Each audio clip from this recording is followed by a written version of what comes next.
Good evening, everyone.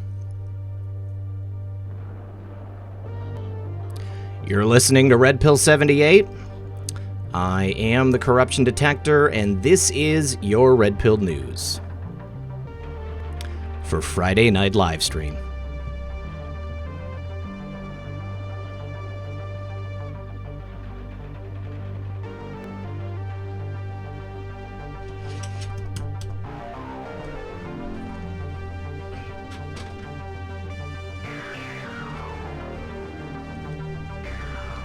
Well, Muffins just joined us. Also tonight in the studio is author and artist Darrin Geisinger. He's written a pretty awesome book called Zero G's, Part 1, The Armor Eternal. Darrin has brought together some incredible subjects all in one place. It's going to be a very interesting conversation. I think you guys are really going to like it. Please do me a favor, everyone, if you wouldn't mind liking and sharing this broadcast on your favorite social media platform. Help us break through.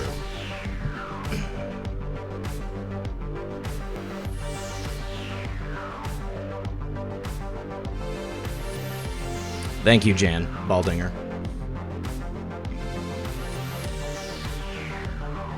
I see patriots from all over the globe.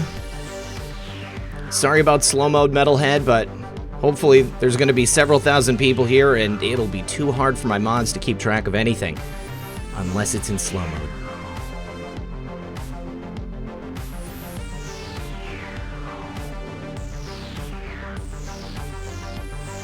All right, everyone, please do me a favor. Sit back, relax, grab your popcorn, and we'll be right back after a brief word from our sponsor. After a car crash or if the lights go out, every second counts. And that's why the Patriot Charger's 6-in-1 features were designed to help you in unexpected incidents on the road. You can use the built-in powerful LED torch or flashing red emergency beacon for nighttime emergencies.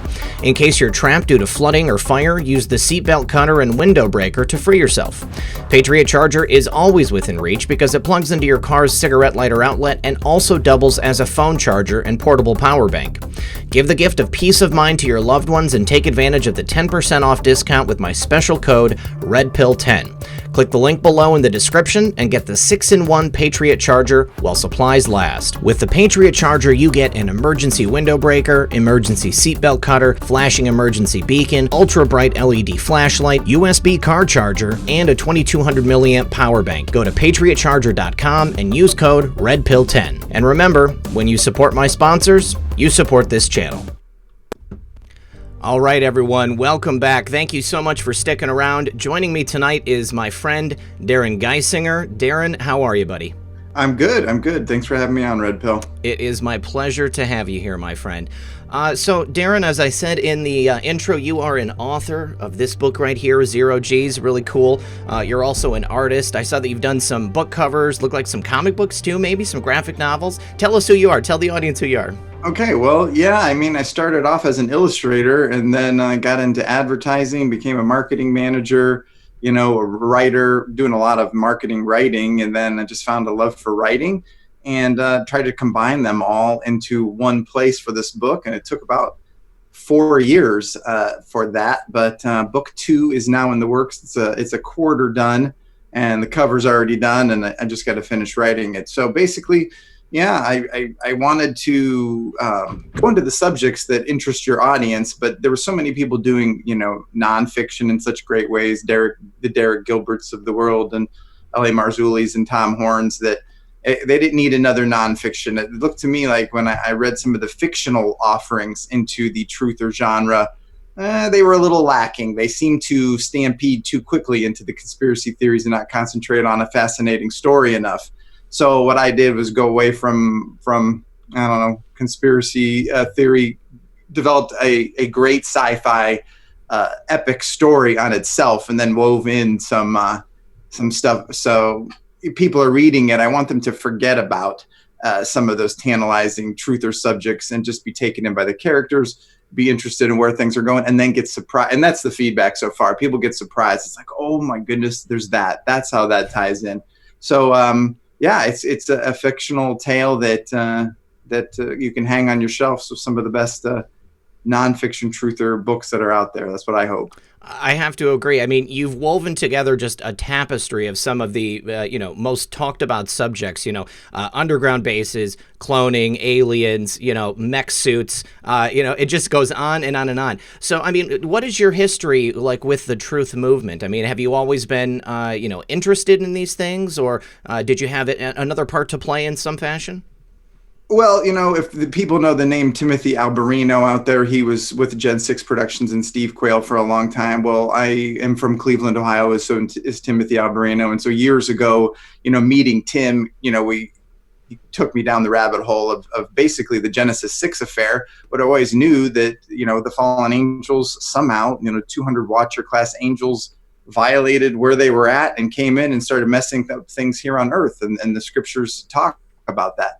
And it's rang so true to me that I started down that journey and finding out that, it sounds old to a lot of people who've been down Nephilim Street a lot, that, giants were on the earth in those days. And the greatest cover-up of history is the cover-up of history. Mm-hmm. So uncovering that and then just going down the rabbit hole and then reading Tom Horn's Exo Vaticana, essentially talking about the Catholic Church and how they're watching Father Malachi Martin talking about on Coast to Coast Radio that they're watching something approaching the earth. Mm-hmm. And basically that the Vatican was getting ready for what was approaching the earth. And it might have to, we might have to retell the gospel based on the truth that the alien saviors are going to be bringing.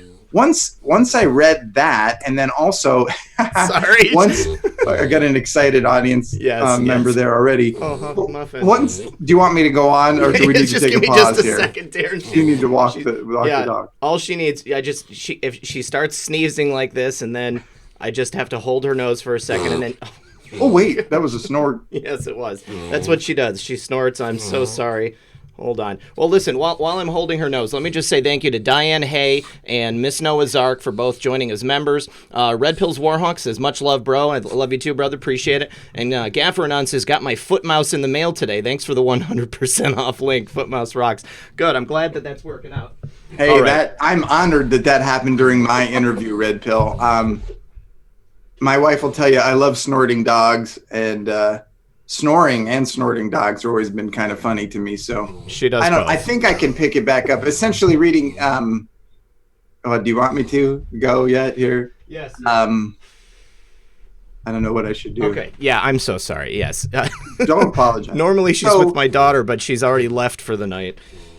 In Exo Vaticana, when I read all that shocking nonsense that's in there, I highly recommend that book from Defender Publishing if people are interested in the alien deception that's coming, Exo Vaticana from Tom Horn. In that book, he talks about a shadowy organization known as the Collins Elite. And apparently in the 1950s, this group of undercover, from military intelligence, government, they started to get together and seeing the UFO flap, all these UFO sightings, and they started to put pieces together along with the Aleister Crowley and Jack Parsons of Jet Propulsion Laboratories fame. They started to put these pieces together or connect the dots. And hey, this is paranormal. Something is going on here that they may have ripped open some fabric that is letting all these saucers in or whatever. So they're about to, blow the whistle on it. We can get into that more as you want to ask me questions. But then essentially the interplanetary theory was thrust upon the world, and their voices were kind of shouted down. And these are beings from other worlds, and they're more superior and all that. So the Collins Elite kind of always stayed underground. So anyway, Red Pill, basically reading Exo Vaticana and hearing about the Collins Elite, I dreamed up, what would it be like to have a futuristic situation where we're coming out of a 10-year global economic meltdown that we all sense we're on the cusp of, right? We may be starting it right now. Obviously we are. So after that 10 years, what saves us? It's they're on the scene. They have stopped the pandemics. That's right on the back of my book. They arrived, they stopped the pandemics, they turned the lights back on, they out the politicians, banksters, Hollywood, draining the swamp, which Trump promises to do, but these guys come back and finish the job. And essentially the common clay of man are now elevated, and a socialistic society is birthing out of that, which we see where socialism is going already. I put a lot of big time themes in this book. So that's where the book starts out, is the characters are coming out of this 10-year global economic meltdown. They're youngsters, their families were preppers, so they got through it. And now they're watching this new world of with the messengers advising mankind. And basically, you know what religion is looking like at this time, especially when they come on the scene. And no Christians were raptured out, by the way, before that meltdown. So people are disenchanted and they're looking for answers. So that's the scene that's set in 2045 when the story opens.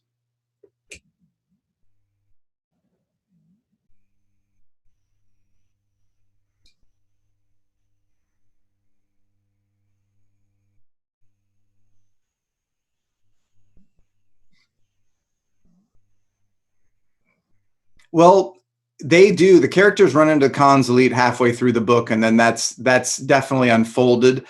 So it's an important aspect of the book, and that's why the Fourth Watch Films, Justin Westfall and Chad Riley put Zero G's in the Higher Entities DVD documentary. People can see that on fourthwatchfilms.com. The book is featured in there. So that's kind of why they wanted it in there. They wanted to know how governments have been in league with or known about the ET phenomenon for a long time. So people should check out Higher Entities by the Fall Brothers.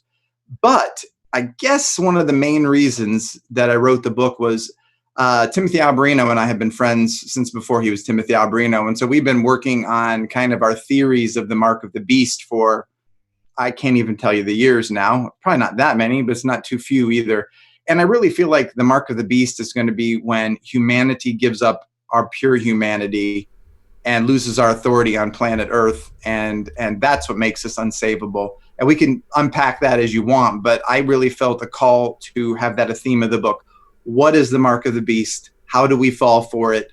And how would that look like unfolding in a fictional, quote unquote, factional scenario? So I'll take it where you want to go from there. But that was one of the main reasons to write the book. Well, what do you think the mark of the beast is emerging here in our real world? Well, this, I believe, is boiling the frog right now. They're turning up the heat as quickly as they possibly can to see humanity's reaction to totalitarianism, or I don't know, not quite martial law, because they know, I don't think we would have put up with that. We would have cracked. We would have jumped out of the boiling water. So they've turned it up just enough to see most everybody's compliant. All the athletes now are saying, hey, we got to have a 19 vaccine CV19 before we can have any more sporting events. So you've got supposedly Tom Hanks has, I don't believe these stars have this disease at all. Mm-hmm. So you basically they've hired their Illuminati scum to say that they have this, and they're testing, they're getting everybody's heartstrings, and they're seeing how people are compliant at the big box stores. This is basically just a precursor to what is going to come. And so they know now, okay, this is how people reacted. This is who rebelled. We got to have such and such at the big box stores before we ever announce another virus, because people are not going to be waiting to go get their toilet paper nearly as long as they did this last time, blah, blah, blah, blah. So the think tanks are studying this through. So you asked me, how does the mark of the beast factor into this now? Well, I don't believe right now, if people got a 19 vaccination right now, that is the mark of the beast. However, I believe if you are going to not take the mark of the beast someday, I highly suggest you do not take this either, because if you're going to take this, you're going to keep taking it and hope you get the right one later, because one of these is going to be, you can't come into Walmart without your vaccination bracelet. You can't go to a sporting event or movie theater without this. You can't participate in society without this. Well, I don't have to tell your audience what that sounds like. That is, you cannot buy or sell without joining the system. So I just think they can't do it all at once. People they react too violently to this. So this is just a turning up the heat on the boiling frog and getting us to eventually where the system is going to crack down and people are going to have to make the hard choice. So do you think that what we're seeing right now is going to lead us into that future? Or do you think there's any way that we can avoid it? Oh, I think that there's no way we can avoid it. Can it be put off? I believe, yeah, they are sparking some patriot sentimentality. People are getting up in arms. People are getting pretty darn sick of this. Unfortunately, I think some of those patriot movements or voices are few and far between. Red Pill, I think when the preparations that people have made out there, when they have just a jar of peanut butter and 2 cans of tuna and something in their closet, and when it really gets bad, this wasn't bad. When it really gets bad, I think people's strength will evaporate pretty quickly. The first thing in Zero G's part one, the Armor Eternal, the people will open up is seeing the Jacob and Esau scripture, and I think that might be confusing for some. But if you really get the overall theme, is that Esau comes in from hunting, he's near death, he's going to die, and his brother is cooking up this awesome stuff, and it's just irresistible. And it's basically, he says, "Give me your birthright, give me all that you're due, and I'll give you this." And he's like, "Well, what is good is all that stuff if I die? Just give me my immediate need right now." And so I think that's what's going to happen, is that people are going to say, they're going to give up what really is their right in Father God for their immediate need. And I don't blame them, because when 90% of the whole world is caught unprepared for what's coming, most people are going to say, "Who cares? I don't care about anything. Just give me the food. Just give me the upgrade." And that's what Zero G's is pointing towards the end of book 1, is the upgrade is coming, right? Just give me that. I'll join the system.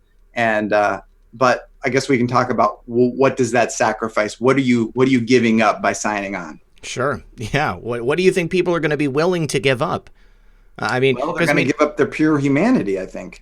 And do you mean like in the form of getting like physical upgrades, like I mean, maybe getting like robotic legs and arms, or extending life? Having a pacemaker, having an artificial arm certainly doesn't make you unsavable, as the book of Revelations talked about. You are still a human with those things. So if you're getting a chip in your hand, that could be part of it. That could just be an easy way they use it. But putting a chip in my hand right now would not make me unsavable.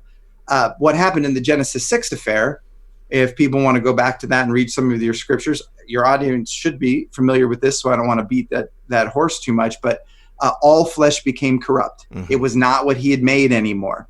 That's why when he resets all of creation after the flood, he says these animals will reproduce after their own kind. I remember being a youngster going, why is that so critical to talk about, that a giraffe will bear a giraffe and these things will have their own kind? Because it all got messed. People, whatever these things came back, these watcher class angels started to have fun at first, and I think they just got out of hand. They wanted to play God, and they started mixing everything together, and it wasn't what he made anymore. So he had to destroy everything in a deluge and just protect a few things that were, Noah was pure in his generations, right? I remember thinking, wait, there's only been a few generations of people. How is everybody not pure in their generations? So I don't know what it looked like. It was probably more bizarre than we think. It was like barbaric meets high tech. I don't know how they were doing it, but all flesh was corrupt, so he had to get rid of it. So in the future, when they start mixing in a little alien snake DNA swine this in this concoction, they're already doing it with vaccines, have aborted fetal tissue in them or whatever. So let's just add swine and bat and alien gray stuff in it, and we'll cure you. In my story, there's a vicious blood cancer going around that's taking, even with the messengers on the scene, they're not giving the cure to it yet, because they're making people anxious for it, right? Because there's going to be a cost to signing on for that. And so when people take that, if people out there, I highly suggest they know that Jesus, Yeshua, was the Christ. He was pure human and pure God to come and die for pure humans. That's how you fit within the plan of redemption. Well, back in the Genesis 6 day, these things weren't pure humans, so they became these unsanctioned creations. And the book of Enoch talks about that these spirits had no place to go. They were wandering because they had violated the creative order. There was no place for their spirit to go. So if we violate that again, Red Pill, I don't want to go on without giving you a follow-up question. If we violate this creative order again, right, and we're no longer fully human, we don't fit in the redemptive plan anymore. It's not like the white-bearded God has to be all mean and push a button and go, uh-oh, he just took the mark. Yeah, he's out. No, it's you're not human anymore. You've taken yourself out of the redemptive theme. So that to put this all into a book with interesting characters that have to face these decisions, and there's war too, and nonviolence versus violence for believers. How do they, if it's war again? Joshua and Caleb, when they entered the promised land, didn't look at each other and go, let's just pray for them. They slaughtered the fools, right? So my characters have to face, war too. So there's a lot of different subjects that I get into.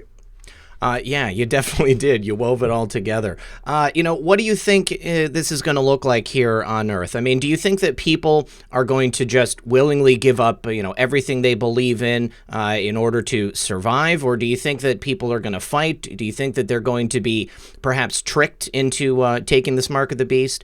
I don't think tricked. No, I don't think tricked, because I just think their consequences are too dire for people to get tricked. Like, oops, I'm now unsavable. It's not going to work like that. That doesn't,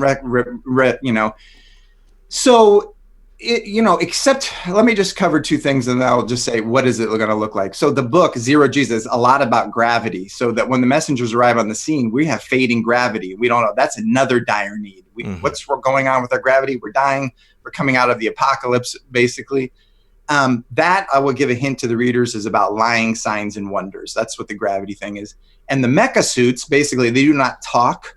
They are disposable. I hate cheese. So these are, for 2045, these might be a little understated. We might have something if we survive that long.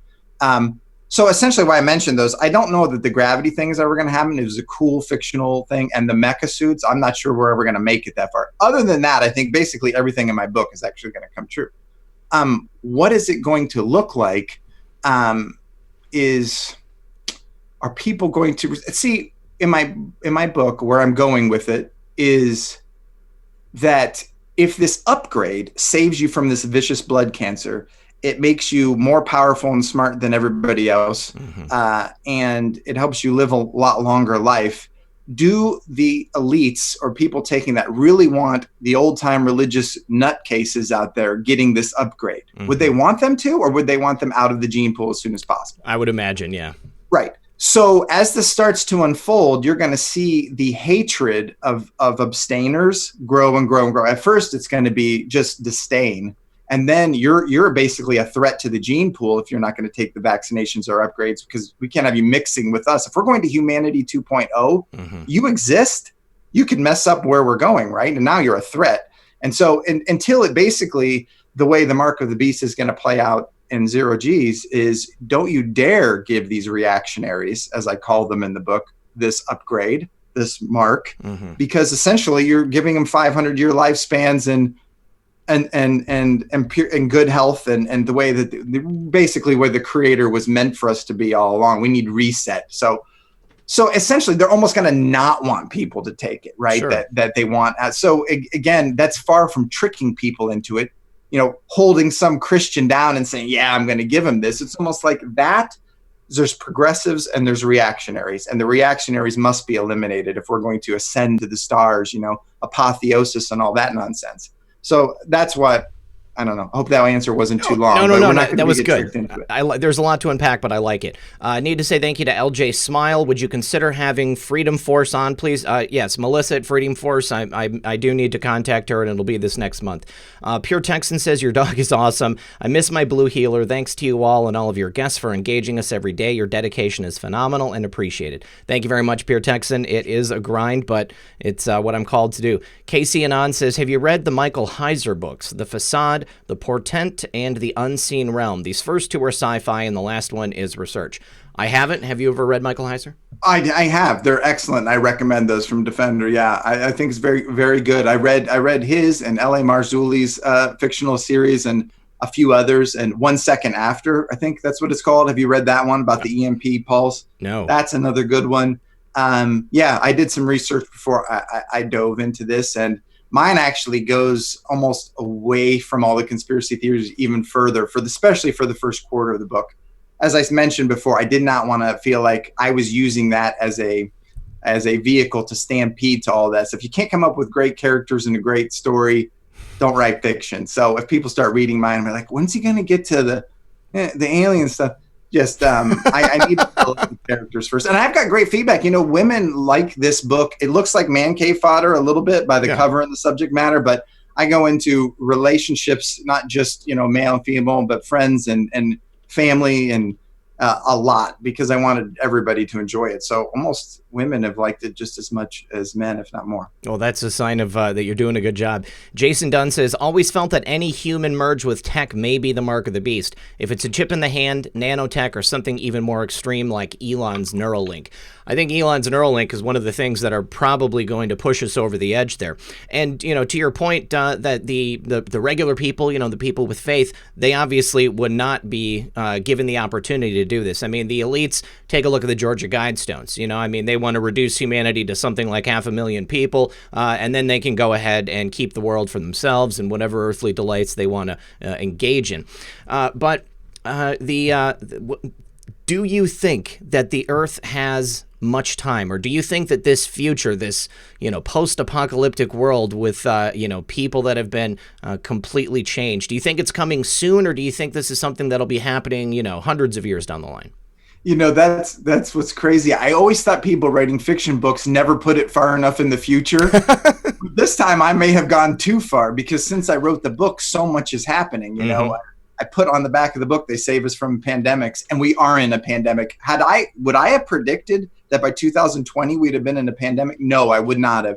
So for me to say, I think we have a lot more time yet would be foolish. It kind of seems like we don't. But they've been thinking about this for 2,000 years, right? So thinking that the end was imminent.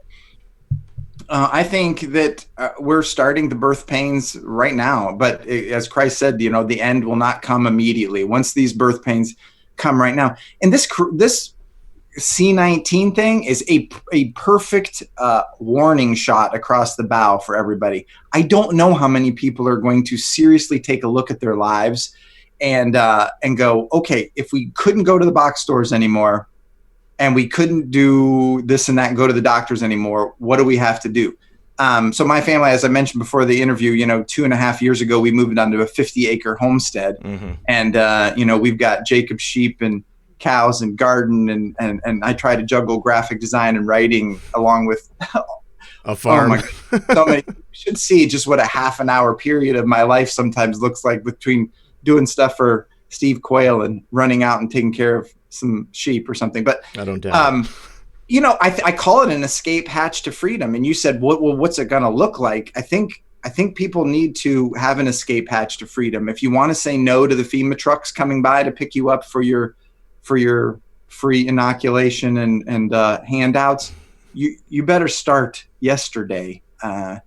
And we can go into that as much as you want, because that's quite a rabbit trail, and I don't know what we want to get into. It is, yeah. And we can go all over the board here. I mean, we've got plenty of time, but I guess I'm sorry, I had an alarm set. I would like to know, what are your thoughts on CV-19? I mean, there's a lot of theories out there as to where it's coming from, how actually harmful it is to humanity. The U.S. government just announced that they are looking into this lab in the epicenter of where it came from as a legitimate, place that it could have originated from. I mean, what do you think this is? I mean, is it something from nature, or is it something that's man-made?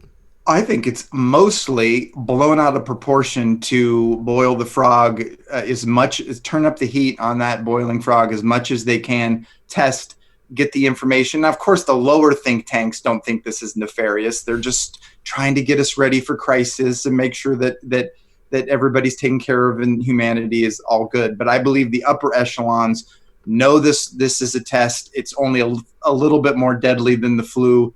And faking news and the CDC's website saying these are presumed cases. It's all smelling to me like a giant worldwide false flag. Are people dying? Did people die in the Boston Marathon? Yes, some people died in the Boston Marathon. But what was its overall purpose? Mm-hmm. And this is much bigger than any of the false flags we've had so far. But this is to get us basically probably the bill that's passing, get the National Guard ready to be at the big box stores way sooner next time. When people know that another virus is coming or crisis is coming, they're not going to wait so long for their toilet paper run. So they're going to have this organized. When you show up at the next virus, I believe this is going to pass and be like a 9/11 type event in everybody's consciousness. So when the next one comes, you think you're ahead of everybody else. You're going to show up and there's going to be long lines and National Guard and guns in the parking lot already, because that's what they're passing the laws from. You know, they're getting us ready for mandatory vaccines, mandatory compliance for the greater good. So I believe, I believe that this wasn't going to get much worse than the Ebola. Mm-hmm. So I was really wrong about that. So I'm only just guessing right now, but it seems like to me, this is just getting us ready for a much tighter police state when the big one comes, which the Keats book, which is the book the novel that says it's from Wuhan, and basically Dinar Kuntz. Yes. Yeah. And then I think it says it goes away for a while and it comes back 10 years later with vengeance, Geez, maybe this is like The Simpsons where it's time travel. Maybe they already know. But that's what I think the C-19 is all about. I don't believe Tom Hanks and these stars have it at all. They're elected to go out there to win the hearts and minds of people to make it reality.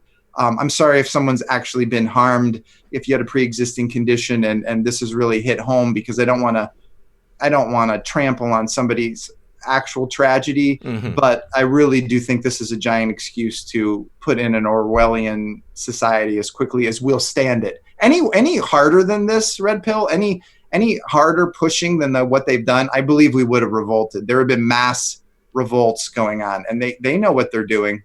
They're pushing it just as much to get as much passed as possible.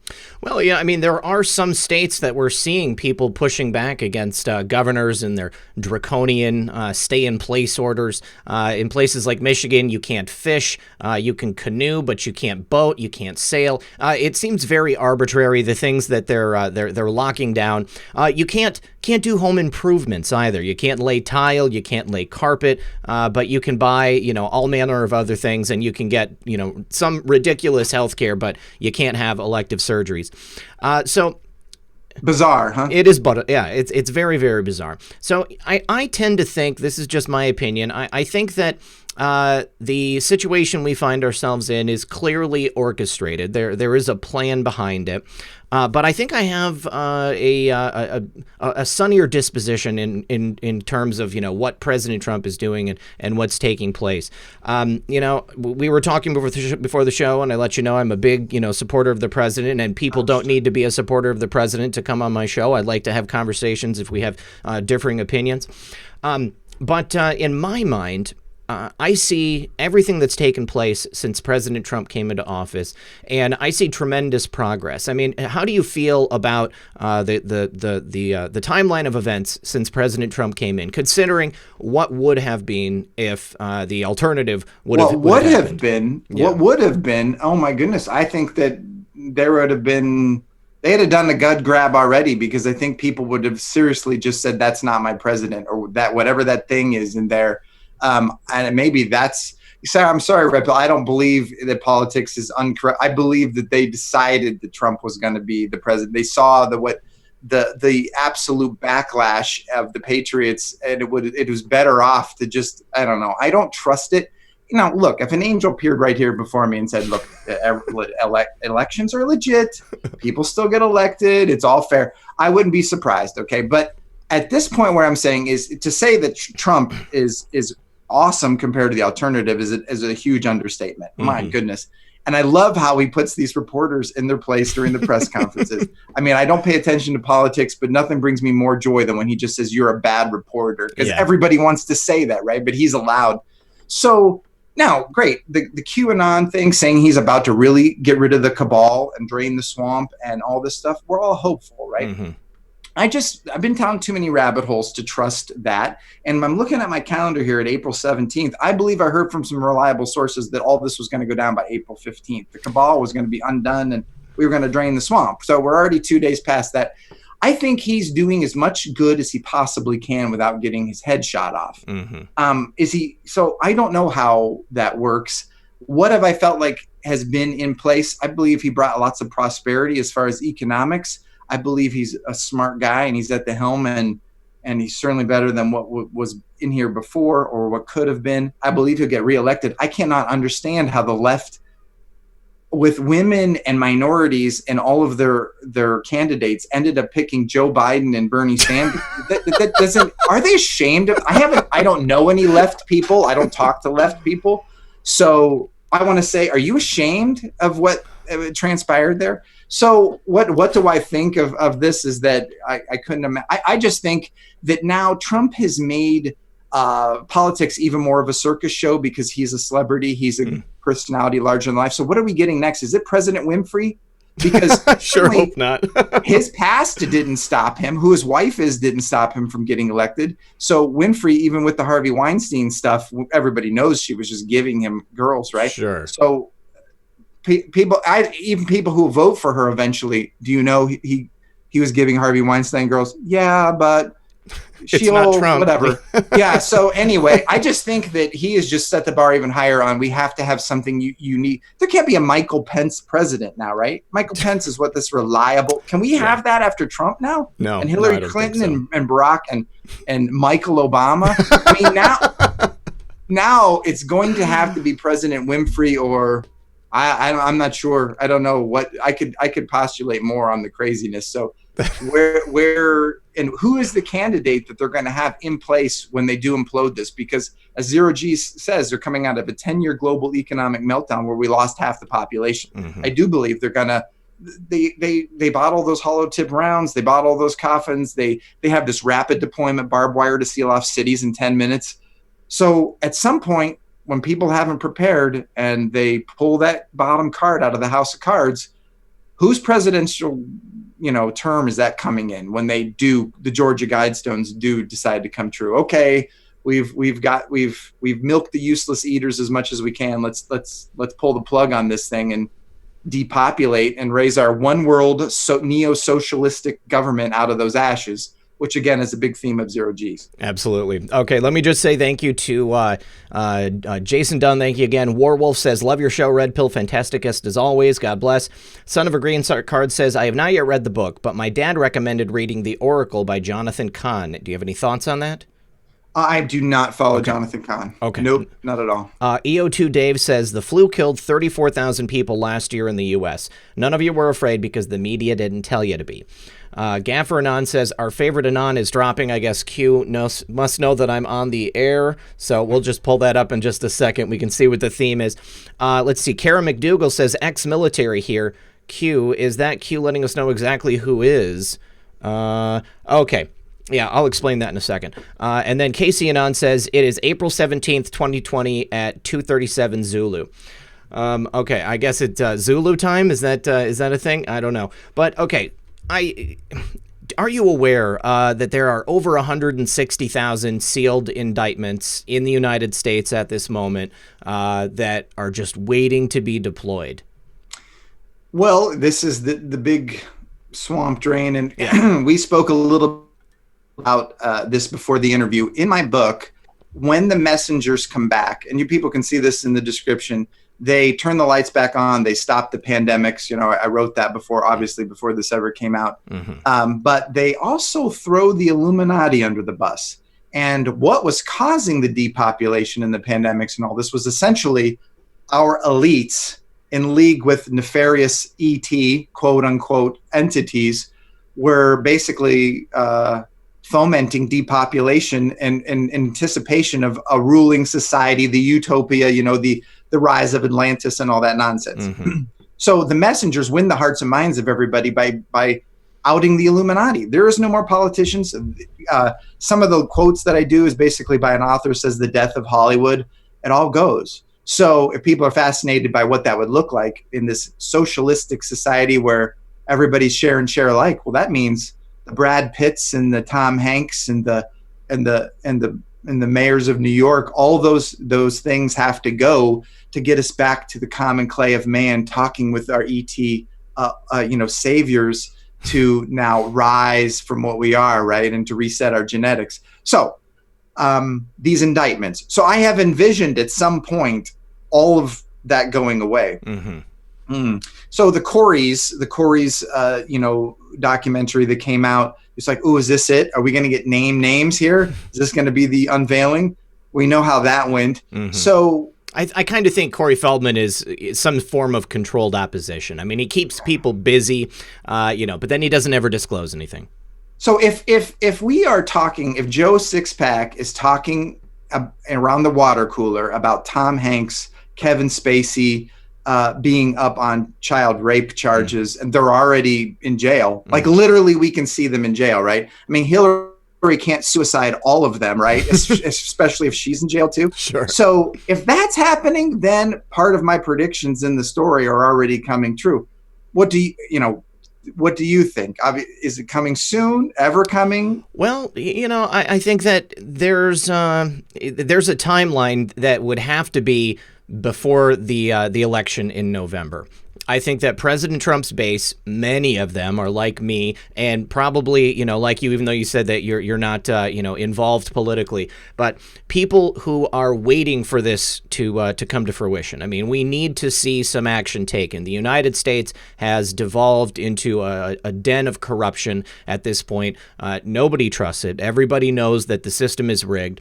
I personally believe that President Trump was actually elected. I don't think that he was selected in the same way that every other president probably at least, well, I mean, even JFK was, selected with the help of local mafiosos. But President Trump was not meant to win. He was supposed to be, just a wild card that would be too brash and, I don't know, just stupid sounding to people for people to vote for him. I mean, Hillary Clinton thought she used this thing called the Pied Piper strategy. She thought if she put put Donald out there, everybody would think he was such a buffoon and then they would vote for her. Unfortunately, that didn't happen. There was enough people that came out. They wanted an outsider. They wanted someone who was perhaps involved with the elite, but not of the elite. President Trump, I don't know if you know this, but there's a good chance that back in the 1980s, he worked as an FBI informant to take down the mafia in Atlantic City and in New York. Yeah, very cool stuff. Very cool stuff. President Trump has, he's lived a rich and storied life, okay? And I mean, it's well documented, the things that are out there. And I had mentioned before the show that I thought that perhaps he had not been, a very good Christian prior to this, but I do think that he's changed some since coming into office. And whether or not that's to placate the people or, just to get people to vote for him or not, that's something someone can argue.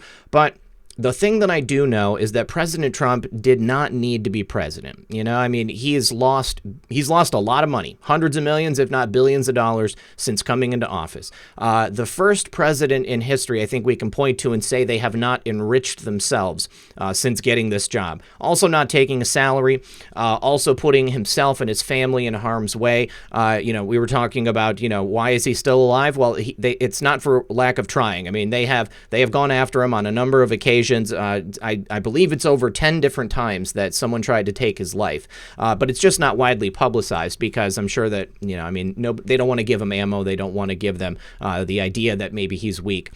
But I think that all of those things together, the fact that President Trump has sacrificed himself in order to restore America and in order to bring power back to the people, to me, I look at that and I say that is a selfless act. That's somebody who's looking out for the best interest of this country and not for himself. Now, if he had come into office and started, rounding people up, cleaning the swamp up, but then he also, lined his own pockets, then I would say, you're probably right. He was probably selected. It was just his turn, and he's giving the hordes a little bit of stake so that they won't get angry. But this 160,000 indictments, this is unprecedented in history. I mean, that means grand juries have already been convened. The evidence has already been shown. They're just waiting to get arrested. And I have to ask myself, why would that be the case if this was not what he claims it would be, an actual draining of the swamp? He could very easily have just arrested Hillary Clinton. I think that probably could have garnered him enough votes to make sure that he gets in November. But so many people know about all of these indictments. I mean, generally in a single year, there's a couple thousand sealed indictments, like nationwide. So for there to have been over 100,000, eclipsing 150 now, across the entire country, and for them to have been in place for this last several years and to continue to grow, I mean, that really says to me that there is something massive going on and that there really is going to be a cleaning up. Now, are you aware that since President Trump came into office as well, we've had an unprecedented number of CEOs and chairmen also resigning their positions? Yes, that seems like a big red flag to me. And honestly, Red Pill, I won't deny anything you said about Trump. About it almost seems like he was surprised he won in a way. I heard that his wife cried terribly when she found out they won because I think she just wanted to go back to her glamour lifestyle and get it. So I won't argue with all of that. I'm fascinated to know where the indictment goes. Now, I was having a hard time picturing it happening. And then I really let my imagination roll and saw his press conference, probably with a number of world leaders around him, basically saying there is a great cabal, like the JFK speech, the speech that we're talking about, the one, maybe one of the ones that got him killed, that essentially our freedoms have been taken and we're going to reinsert them. And should that happen, and him be a central figure in everything you just described with a true, basically that goes exactly with what I've described in my book, the death of Hollywood, the death of the corrupt politicians and restoring. So, I mean, they call it the Great Deception, Red Pill, because it's going to be great. So having a white knight who's of the people, he's not even corrupt, he's really for us, be somebody who's actually fomenting basically the future mark of the beast. Not necessarily he's Emperor Palpatine who's wringing his hands and saying, well, I'm going to get everybody, but the puppet masters have him on a string whether he knows it or not, because I read the end of the book. I read Revelation. The Antichrist has its way against the saints for a time. Excuse me. So we know that at some point, if it's not in his term, it's going to be in somebody else's term, or a one world UN run blah, blah, blah, which my book talks about is, the UN foreign peacekeeping troops on our soil to put down any states revolting. That happens in zero G's as well. So I don't doubt it. But at what point is he is not, no matter how cool Trump is, he is not mightier than the book of Revelation. At some point, that stuff is unfolding and the Antichrist is going to have his way against the saints. I don't know. Hopefully it won't be under Trump's watch. Hopefully we won't even be around for that. But the way I'm watching the frog get boiled and this timeline ramp up, it doesn't look like we have more than 15 years. Wow. I mean, we're talking about mandatory vaccinations to return to sports venues now. Really? So how long until it's mandatory, the thing, to participate in the world's economic system? So there is some testing going on through the FDA in a couple places here in the country, and then even outside of the country, and there is established evidence to show that hydroxychloroquine, and used in combination with azithromycin, that it is a cure essentially for CV-19, and people don't need to worry. Do you think that they would have the gall to still try to push mandatory vaccinations on us, even with that evidence? Of course. The movie, what is it? Is it Contagion with Jude Law? Yeah.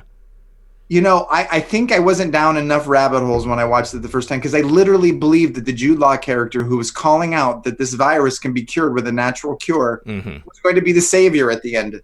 They literally said WHO and FEMA saved the day, and Jude Law is shown as the villain. Yeah. Enough said. There's your scenario right there.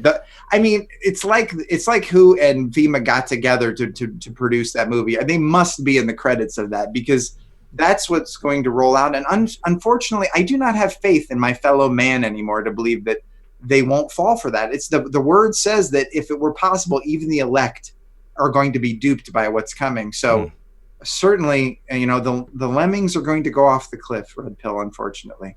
Well, I certainly hope it's not the case. I mean, the only thing we're missing at this point is aliens proclaiming their existence here on the planet. I mean, how long do you think it's going to be before something like that takes place? What if that Trump press conference where he says they are draining the swamp and the cabal and all that, and oh, by the way, let's just get people used to the idea we're not alone right in that, because everybody's going to be talking about how Kevin Spacey's now in prison for this. And oh, by the way, he mentioned that we're not alone and we might be getting some advice from somewhere.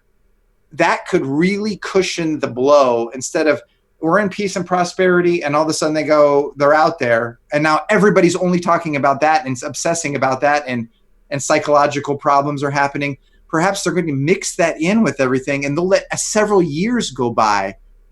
In my novel, the messengers remain completely hidden. It's about us, Red Pill. It's not about them. They're just here under a last resort clause because we were going to doom our own species to help us ascend to the stars, and become saviors in our own right in time. The age of Aquarius, there's so many rabbit holes about the New Age movement bringing this about. But maybe disclosure is going to come right at the same time as this other, just in a boil the frog a little bit. What Tucker Carlson already had somebody on there basically saying we've recovered crashed craft and got technology from that. So that's part of your soft disclosure, and perhaps Sure. Trump will drop another little nugget just to make sure we don't freak out, right? Yeah. Yeah. Well, let me just do a couple of quick thank yous. I need to say thank you to Jeff George. Chuck Schumer's entity may run in 2020. Chuck Schumer might run in 2020. Wow. Adam Michael, thank you for joining as a member. Jordan Brown says, have you read the Book of Scathe by Lee Brackett? It's from the 70s, but it's still good. No, I have not read the Book of Scathe. No, so many books to possibly read. Good old Jack Burton says, just remember what old Jack Burton does. When the earth quakes and the poison arrows fall from the sky, Jack Burton looks at that big old storm right there square in the eyes and says, give me your best shot, pal. I can take it. Then Sojourner 0703, next event on God's timeline is Rapture of Church. Oh. So do you think that there is any possibility that aliens, or what might present itself as aliens, could be anything other than the Nephilim, or some demons that are? Yes. Yeah. Well, okay. No, I don't believe. I would be shocked if there's intergalactic deep space. They've used light speed to get here. Mm-hmm. I believe that there are entities under the ground, and I have scary sources that talk about these deep underground military bases who work with these things. I mean, Stan Deyo was working in one in Australia when they took over the base. Okay. And Phil, you have the stories of Phil Schneider and the Dulce Wars. There are things under the ground, and I think there's more different types of things than people we blow us away, right? Mm-hmm. And I think a lot of them parade as deep space entities. And I believe that the Roswell stuff, and this is in my novel as well, that's kind of Trojan horse. Genesis 6, it's not just that they mixed up the DNA. They gave us psychological drugs, warfare, seduction. You name all the different things these watchers gave humanity to doom us, essentially. And what do you get? If you read I did read The Day After Roswell by Colonel Corso. Mm-hmm. That is must read. The Day After Roswell by Colonel Corso. He was an Army R&D. They gave him all these parts. What did we get from these craft? Which there was a lot more than Roswell. They started shooting these things down with plasma beams regularly. There's fields of craft in Mongolia that you can see with satellite, right? Really? So what did they get from this? They got the flak jackets, night vision, the microchip, fiber optics. Isn't this just Gen 6 Part 2? Isn't this, let's give humanity all of these toys and watch them ramp up and doom themselves? So you can see the invention scale didn't go up gradually. It skyrocketed. So yes, I believe there's fallen angel nefarious activity going on, but I don't believe everything is demons for sure. Phil Schneider shot one of them dead. There are flesh and blood, sentient races of things under the ground, and they do not have authority on the planet Earth to come up. So that will change when we give up our authority and become less than human. And we're not fully human anymore. We take the mark, we take the upgrade, and the restrainer, the word says the restrainer is going to be lifted.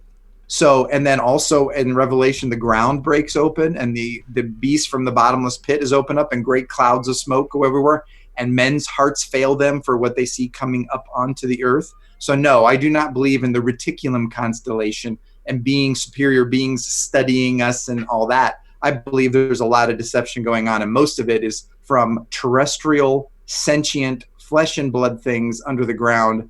Some could be spiritual, but as a source that Steve told Steve Quayle, there's many, there's supposed to be like squads of men's of valor that go into these hives and underground bases, places and kill things, right? That go bump in the night. Mm-hmm. And they told Steve Quayle that there's as many different types of entities as there are types of insects.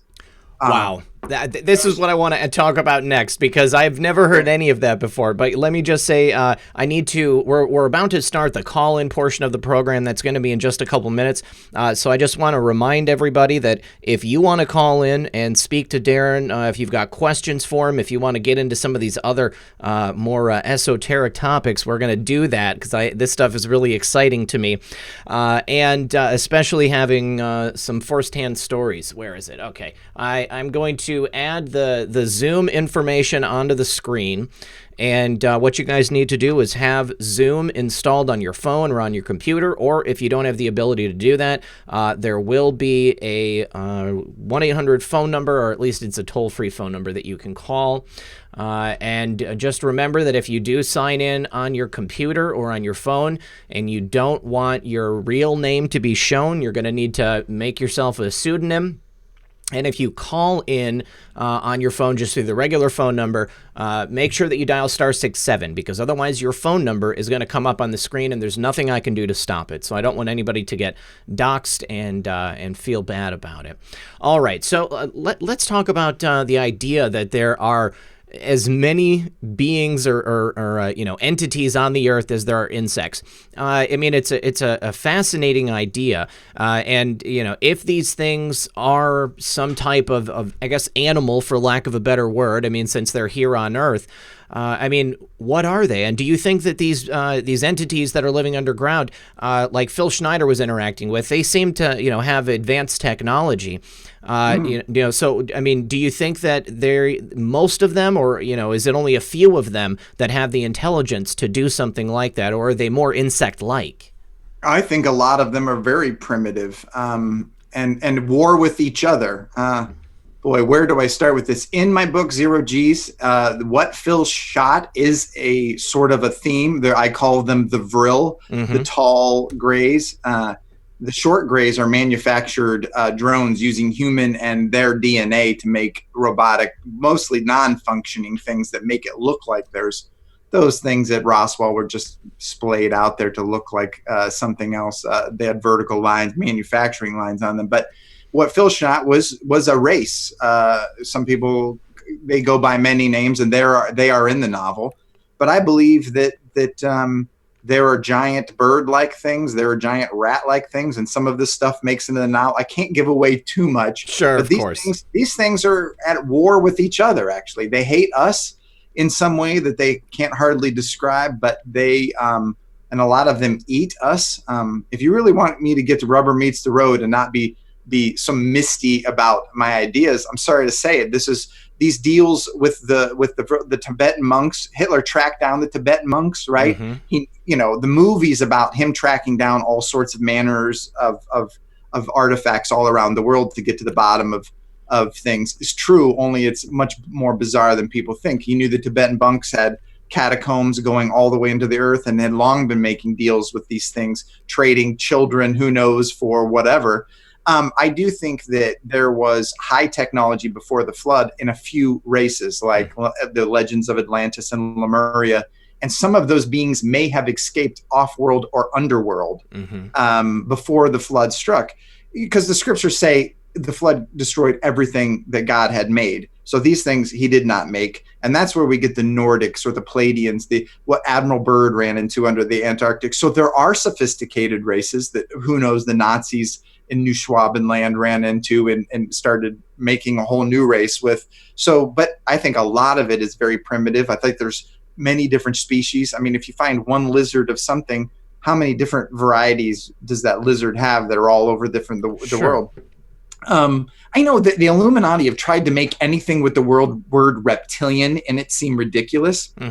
Because they are actively associating with these things and trading children in mass for technology or for whatever they're trading, and we don't even want to talk about what these beings do with these kids. You know how many kids go missing all the time, and this is happening a lot, right? So are those indictments? I mean, could we really see somebody like Trump hiding out indictments? It's like, oh, not only that. I mean, that is in my novel, that the Vril were in association with the banksters and this was all, I did detail all of this going on, and essentially the UN meets the messengers and they out all this stuff and make everything pretty again.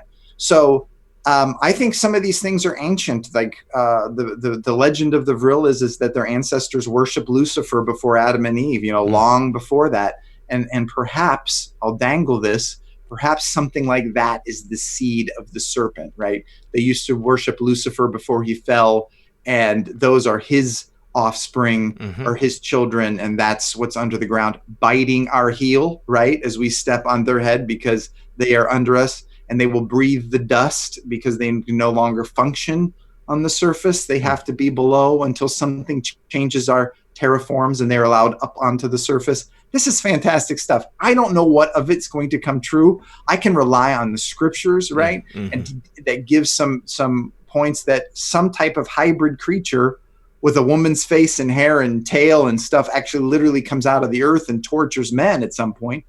Men will be seeking death but not finding it. So as fantastic Red Pill as I'm getting with some of these ideas, like, oh my gosh, this guy's off his rocker. No, I love it. I love it. Book of Revelation, man. So whatever I say is paling in comparison to that. So. All right. Let me just say thank you to Marianne Rodriguez. She says, great. I was able to red pill some of my homies direct from Denver. Trump 2020, where we go one, we go all. Good for you, Marianne.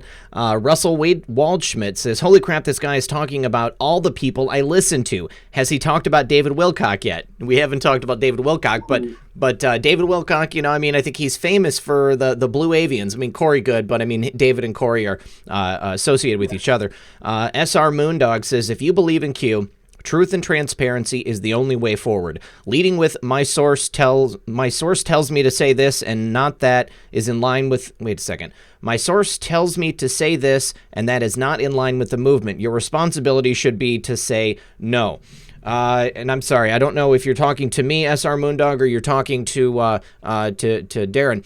And just, to be, fair, I mean, I forgot to read the disclaimer at the beginning of this program, but just because Darrin says something does not mean that I agree with it. We're having a conversation, and if Darrin has stories from a source and he can't reveal that source, then I'm not going to tell him that, he can't say it. I want everyone here to be listening to this, and if you're interested in what Darrin is saying, then please check his book out. Continue to look him out on social media. If you don't agree with what he says, then this is America, and we have freedom of speech, and we can challenge each other on that. And that's what you'll have the opportunity during the call-in session here in just a moment. And then Casey Anon says, get a copy of Rapture 9/11 on Amazon. It will help with deciphering Revelation and the Rapture. Okay, sweet. I'll check it out.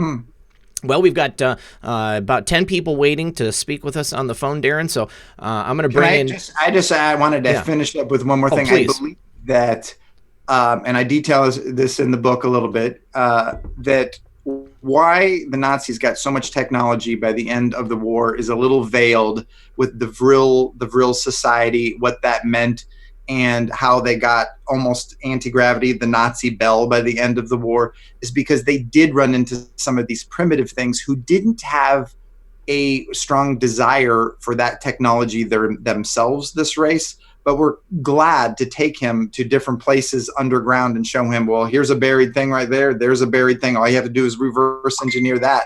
We know where that race came from, and he traded them stuff to find out where that is, and they tried to develop the bell and the Horden, and who knows if it's the Foo Fighters, what all was coming out, but he tried to do it quick as he could and it ran out of time. I just wanted to finish up exactly how sentient underground entities who might be primitive helped Hitler at the end of the war with high technology. They just knew where this stuff was, and they just reverse engineered it. I mean, even is it Bob Lazar who said in the Joe Rogan program or whatever that one of the saucers they got was an archaeological in nature. So this stuff has been around since then.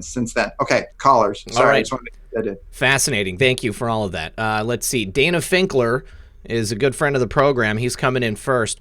Dana will be in just a second. But thank you, everybody, for the super chats. I appreciate those. Dana, are you there, buddy? Yeah, bud. Hey, how you doing? Good, really good. Awesome. Hey, I wanted to ask him about Barry Akuna, Aknugubiac. Genetic composition of God and man.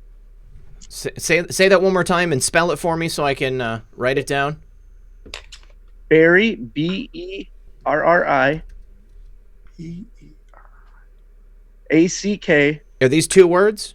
Yeah, sorry. ACK. NUG. NUG. UB. UB.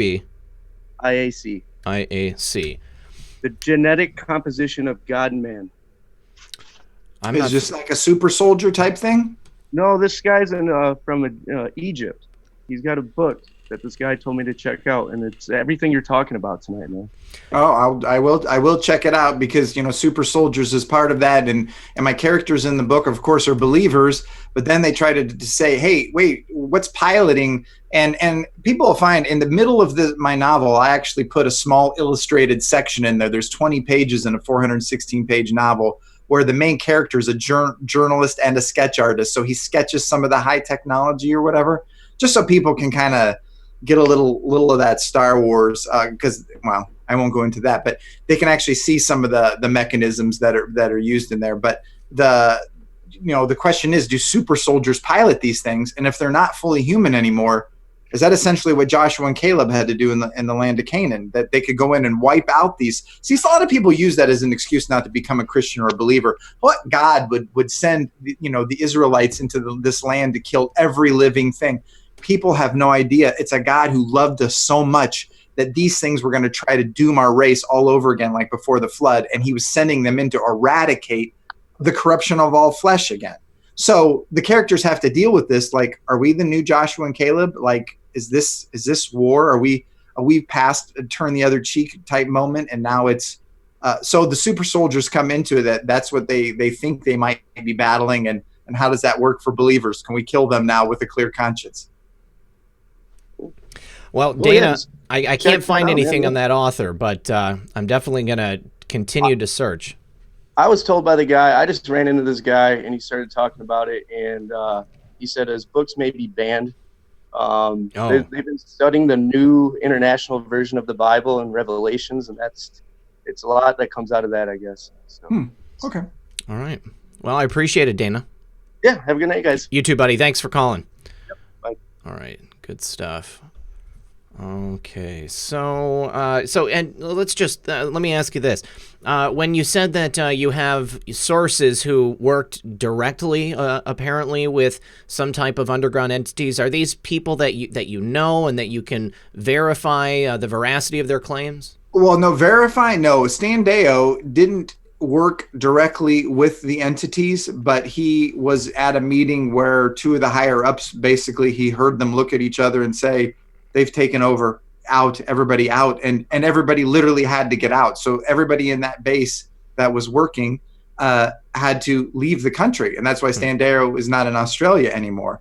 And so other sources, it is hearsay. It is, I worked in an underground base, or I've seen this entity. There's different types of vril. There's these giant rat creatures that call themselves the METHYLENE.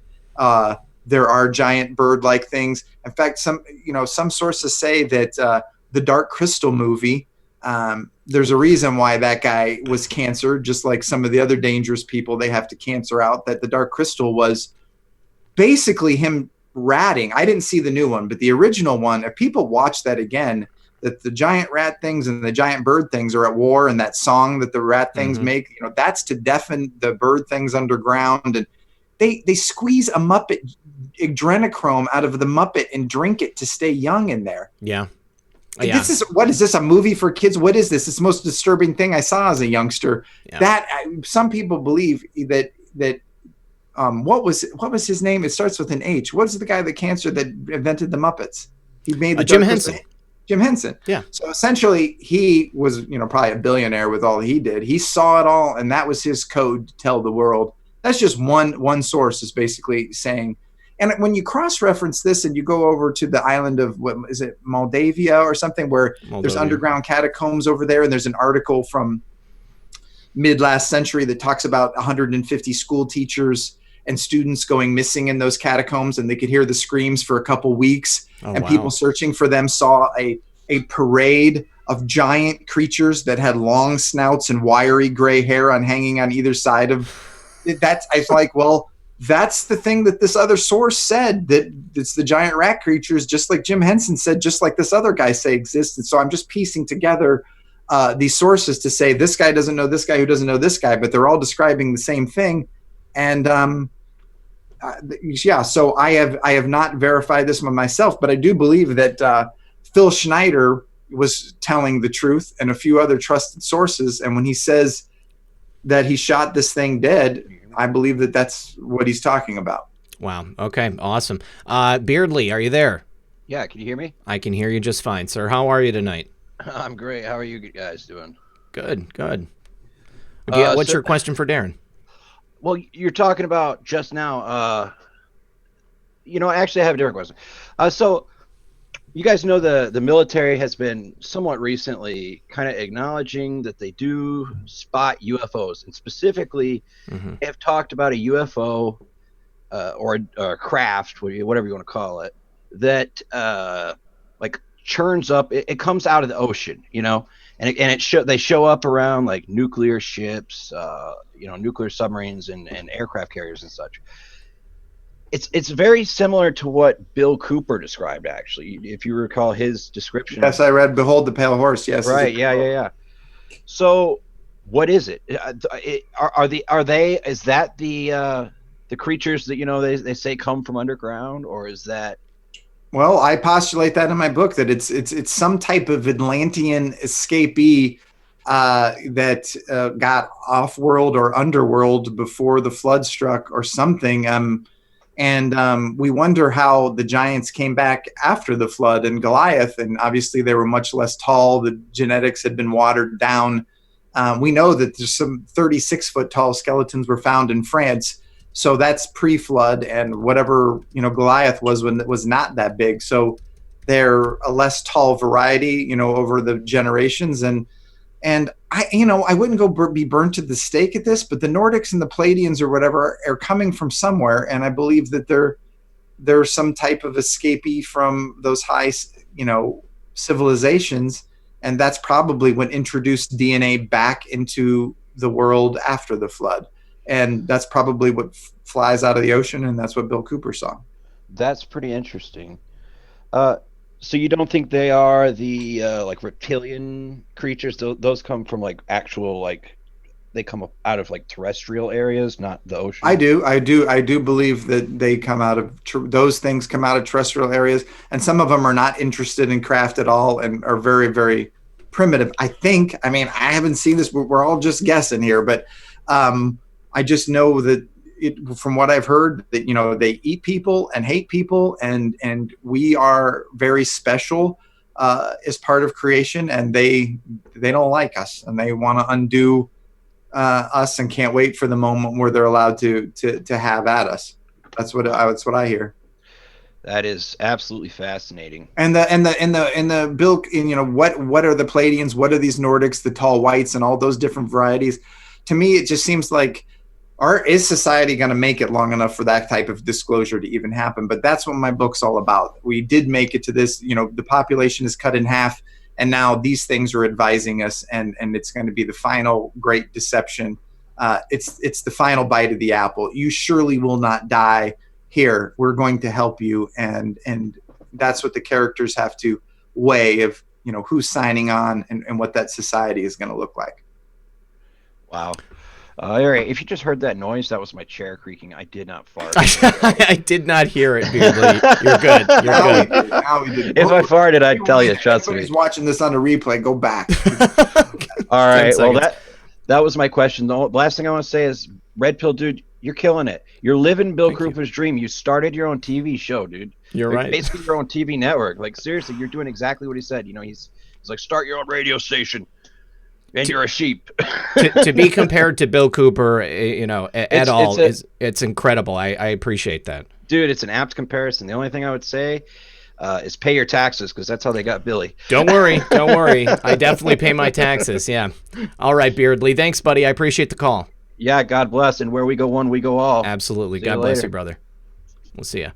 Okay, let's see. Casey Anon, thank you. Pablo Valdez, if you think this is not in the Bible, you need to listen to Bible-believing preacher. Trust me, everything would make sense. Also search on the gap theory. I would like to put a link to a video. Yeah, I'm sorry I can't allow for links to go in there, because then we would get spammed with prawn bots. So maybe, Pablo, if you want to put some more information about where that is, then we can go ahead and we can talk about it later. Red Pill, let me get Please. real quick a plug for Gen6.com. So I organized the True Legends Conference. This year it's a streaming event, but it's happening like May 15th through 17th. Go to Gen6, GENSIX.com. And you can buy the streaming. If you do that, if you sign up for streaming, I will tell you, you get an awesome thing. You get 2019 True Legends, the whole conference for free right away. You sign up for this streaming event, you get to watch answering the alien question for free right then. So go to GENSIX.com, sign up for something that's just coming a few weeks from now. You get to hear Gary Wayne, Russ Dizdar, L.A. Marzulli, Dr. Michael Lake, Steve Quayle, on and on, talking about the gap theory, talking about ancient cataclysms and coming catastrophes. And we're living it now. So they go into what happened before, what's happening next. And so I'm a part of that. So please support Steve Quayle and his efforts to get the warnings out. And if anybody's interested in the gap theory, that what happened between verse 1 and 2 in the Bible, you'll definitely want to tune into that. All right, excellent. Well, our next caller is coming up. It's Baby Yoda. Baby Yoda, what's up, buddy? We got no mic yet. We need to get your mic working. Red Pills Warhawk says, disclaimer, being butthurt doesn't make the First Amendment debatable. Me, 2020, not my cup of tea, but enjoying the show regardless. Thank you very much. Well, Red Pills Warhawk, glad you're here. Yes, and if anybody's offended by anything, I do apologize, but unfortunately, you're just going to have to suck it up. We're going to be all getting through it, What's up, Baby Yoda? How you doing, buddy? Good. Hey, I haven't called in for a while. I know. You guys, I just came out of the hills. I had to water my garden. That's behind me. I've got a massive garden growing inside my house. Oh, there you go. Okay. Beautiful. Anyway, hey, you guys got to check out Philip Schneider. Anybody in the chat who isn't familiar, he's the guy who kind of red-pilled me about 12, 13 years ago. Very interesting that he and his 40-some other geologists that worked under him all quit at the same time. The man gave up $1 million a year retirement. Oh, sure. Yeah, absolutely. He is, if you watch, okay, so to all the listeners out there, if anybody has some homework to do before they read my novel, go to YouTube, Phil Schneider full interview, and then read Tom Horn's Exo Vaticana book about the Catholic Church and the coming alien saviors. Obviously I want you to read my book first, but if you take into that interview and read another book, man, those are like, it points right to my novel. It's must-see material and must read.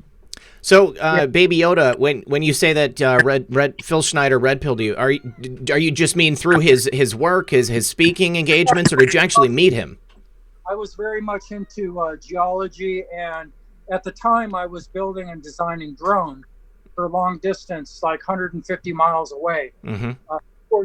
Before you could buy them, you could buy the components like the global positioning, the cameras, gimbaled camera mounts, whatnot. So I was building my own drone for doing video footage, and I didn't want to be building a drone that looked like another drone from another country.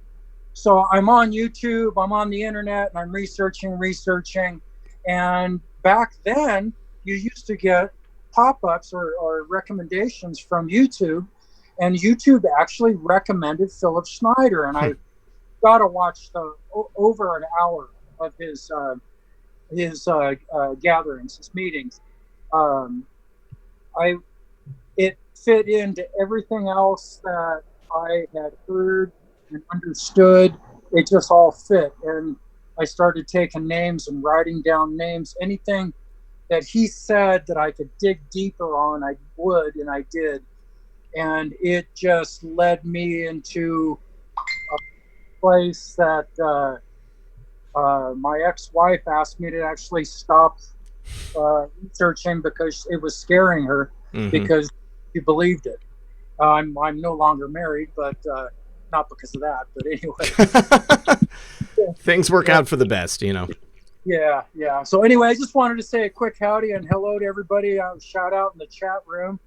Bunch of good folks out there, and appreciate you all. And I don't want to take up too much time with other people. I got to water my plants, and then I'm going to head back into the hills. All right, brother. Good stuff. Well, thanks for your call. Thanks for checking in. I appreciate it. All right, folks. Take care. Love you all. Bye. Love you too, brother. We'll talk to you soon. And yes, Baby Yoda's right. I do have the best chat on YouTube. Let's see. So Kayla Proud Mama 23 says, if we don't get the shot or what else would happen to us? Yeah, if we don't get the shot. So I think maybe she's referring to earlier in the show when we were talking about the mandatory. So does that, I mean, it sounds inconceivable to me that they would actually roll something like that out. But I mean, I suppose it's really not that unbelievable. Is that really going to happen? I mean, I feel like, I just can't believe that something like that would be put into effect, that they could tell people that they would have to get a shot in order to go to a basketball game or a football game. Oh, it's going to happen. It's going to happen, and it could happen within the year. I don't think they're going to start coming out to people's homes that don't. So it will be volunteer. It'll be like, well, if you want to come to Walmart or a basketball game, you're going to have that vaccination bracelet. Mm-hmm. Granted, I don't think that this one coming up is the mark of the beast. I don't think that getting this shot, I do not know. So I can't take responsibility for that. I do not recommend doing it. And I can tell you that my family, my friends, and my community, we will not be getting any such thing. So we're drawing the line in the sand there, and it's only going to get bigger from that point. So what happens if you don't? Well, it's whatever they say you can't engage in. Mm-hmm. And then eventually we know how it is. You cannot buy or sell if you do not sign on for that one. So it's time for people to, and I'm going to be asking my friends, my close friends, hard questions if they're getting the vaccine. Like, I don't think we were on the same page then, because you think you're going to take this one, but not that one. They call it the Great Deception for a reason. And they're not squeezing you hardly at all compared to what's coming down the pike. You're going to have to look at your kids hungry and still say, no, I ain't taking it. And so you better strap on a pair, because what's coming is going to be, Christ said there's never been a time before like it or ever will be again since there was a nation. And if the days were not shortened, no flesh would be saved. Can listeners let that sink in? Because that's what I want to go on record saying. That's what's coming. And you better take it seriously. All right. I need to also say thank you to Angel Eyes. Thank you to Joseph Atencio. He says they are all demons, offspring of the fallen angels, and they mated with human women. It's all in the Bible, and it's going to happen again. Patriotic Beast says the Great Awakening doesn't just mean politically. Difficult truths ahead. Love you guys. Frank Hungerford says, has he heard of the Green Children of Woolpit? Have you ever heard of the Green Children of Woolpit? Nope. Is that a book? Is that what? Who knows? Yeah. Maybe it's the Tall Whites and the Green Children. I'm not sure. Maybe that's Hellier, the former defense minister of Canada. I don't know if you've seen his interviews, but he said there's, I don't know, is there 8 that they're currently associating with? Maybe that's it. No, I have not heard of that. Okay. That thing. All right. Coming up next is my good friend Aaron. Aaron, welcome to the program. Hi, Red. How you doing? And Darrin? Hey, Aaron.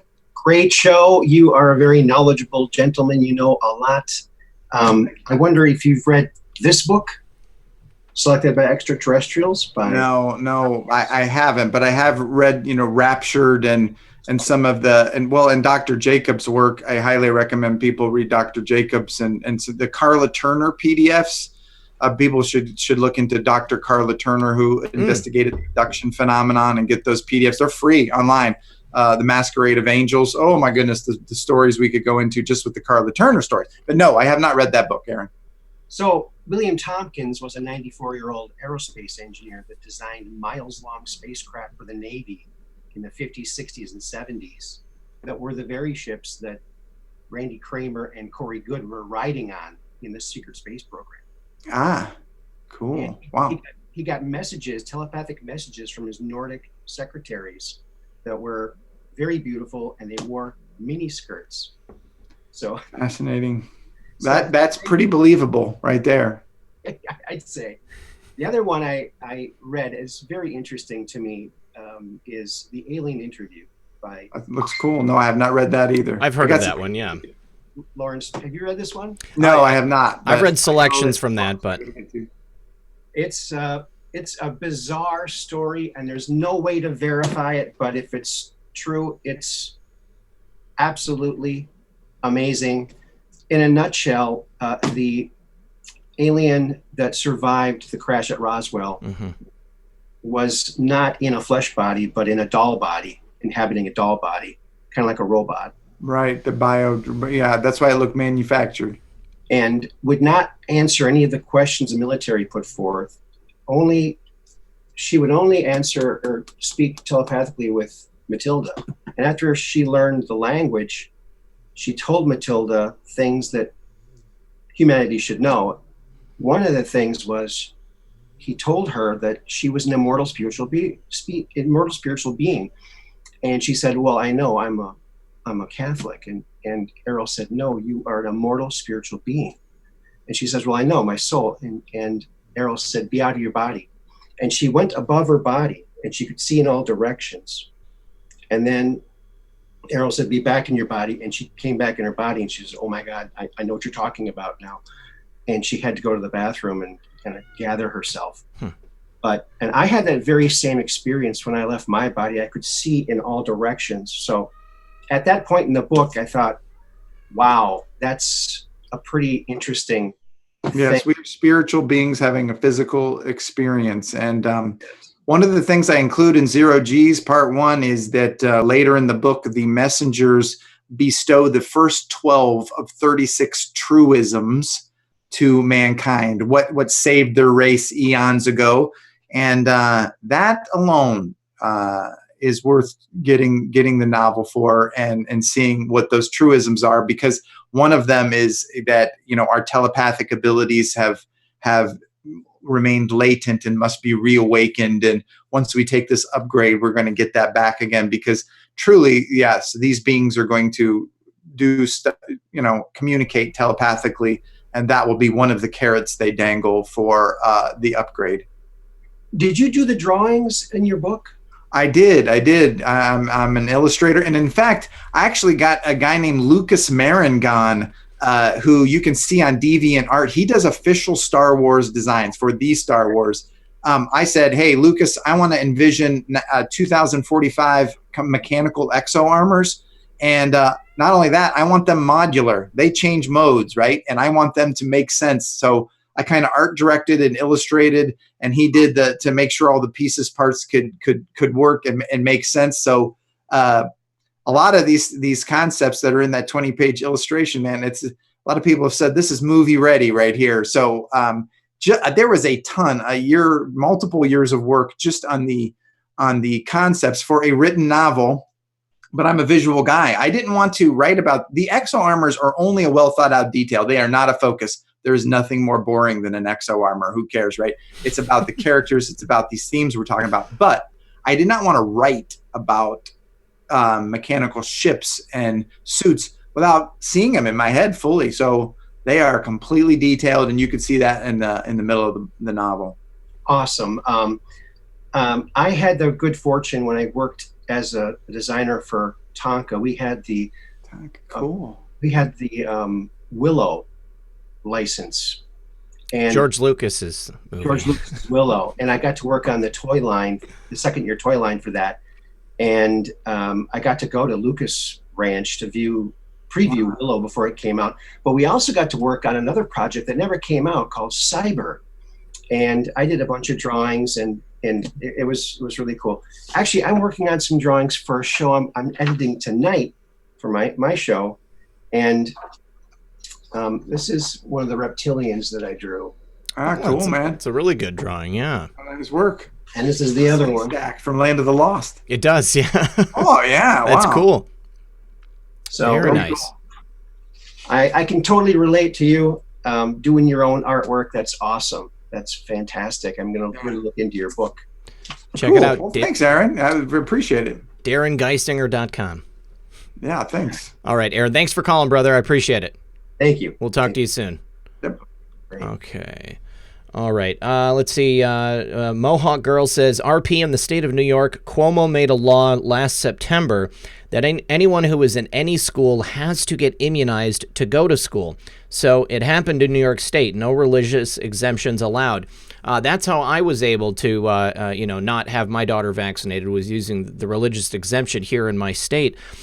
So it's shocking to me to think that they would actually implement something like that. And I suppose maybe I'm a little naive because I just, I was lucky enough to not have to go through that myself. But that's an extremely scary proposition for anyone who's raising children and who doesn't want to subject them to that stuff. Obviously, I'm hoping that the world maybe ends up a little bit brighter. I don't want to see everything, go down this way. I know that eventually something has to give, but I'm seeing what's taking place, and obviously, nobody will know until it happens. But well, I would just say this: I hope for brighter days. I hope our kids don't have to face any of this. But I would say two things: homeschool as soon as possible and get out of the city. Mm-hmm. Yeah, I can agree with you there. All right, so coming up next, we've got Anonymous on the line. Anonymous, are you there? Yes, hello. Hello. Do you want to give us a name or something to call you, or just Anonymous? Just call me. Yeah, just call me Anonymous. All right. My mother is an avid watcher of your channel. Oh, tell her I said hi. Yes, I believe she sent you a proton mail not too long ago. Okay. Do you want to give me that proton mail so I can look it up and make sure I got it? Or just tell her to send me another one. Tell her to send me another one, and then I'll look for it after this. Yeah, all right then. So I have my own YouTube channel. I'm not going to disclose it here because I don't think your audience is appropriated for what I'm trying to go for. Okay. However, with what Geisinger's book is, it's actually really interesting. I read the description on Amazon, and it's really interesting. Quite an interesting book. That would be quite a good read, and I'd love to read that. Another book that you guys would maybe want to read is the Words series, I believe it is called. It's a series about how words are taxed and profited off of. Interesting. Okay. I'm looking for it right now. So he mentioned my Amazon page, but I just want to throw something else out there. That if you get the book off of DarrinGeisinger.com, you can use the coupon code HE2020 for 30% off right now. So that's where you kind of want to go. If you want to get 30, HE is for higher entities, the Fourth Watch Films documentary higher entities. So HE2020, if you go to DarrinGeisinger.com, if you like the sound of the book, plug that in the coupon code area, you get 30% off. So yeah, people will want to order it from that venue and not on Amazon. But if you're international, I get a lot of people who want Australia and Canada and so forth. You definitely want to go to Amazon for that because shipping is outrageous. So international people, go to Amazon in your country. And anyway, back to the word. I just want to throw that coupon code out there for 30% off. All right. Anonymous, do you know who the author of that the Words trilogy is? I can't think of it off the top of my head. I believe it's Nicole. I'm not quite sure.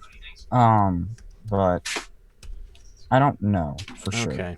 Well, if you figure it out, you can also email me redpill78. I think second book is called All Rights Reserved. I believe it's called.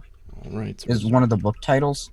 So, also it's words with S, but with the cash symbol instead of the S. Oh, well, that might make a difference. Okay. Well, we'll check it out. It's not quite relevant to this discussion, but it's a very good read. If you want to read something that's a little sort of like what you're talking about, but there is higher dimensions, and there are different things like that. In fact, myself, I've dabbled a little bit in that, and it's quite dark, to be honest. It's not really something you really want to mess with unless you really know what you're doing. Yeah, I can't imagine most people, being ready psychologically or spiritually to enter another dimension. Are you saying that you yourself have entered other dimensions, or is it just that I've tried to do stuff with this kind of thing. Mm-hmm. One that is the main one. Hold on. Give me 1 second. Okay. Let's see. I just need to say thank you to Red Pills Warhawk. Bro, I fear nothing. I have God and a tomahawk. There you go. Sweet. All right.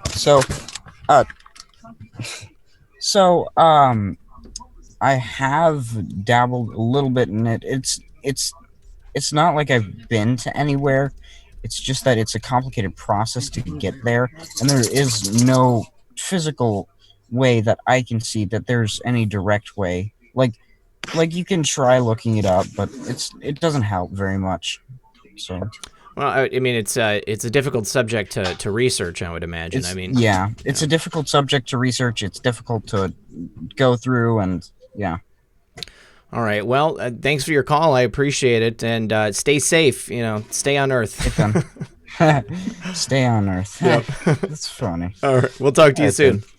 All right. Bye-bye. Yep. Bye-bye. Interesting.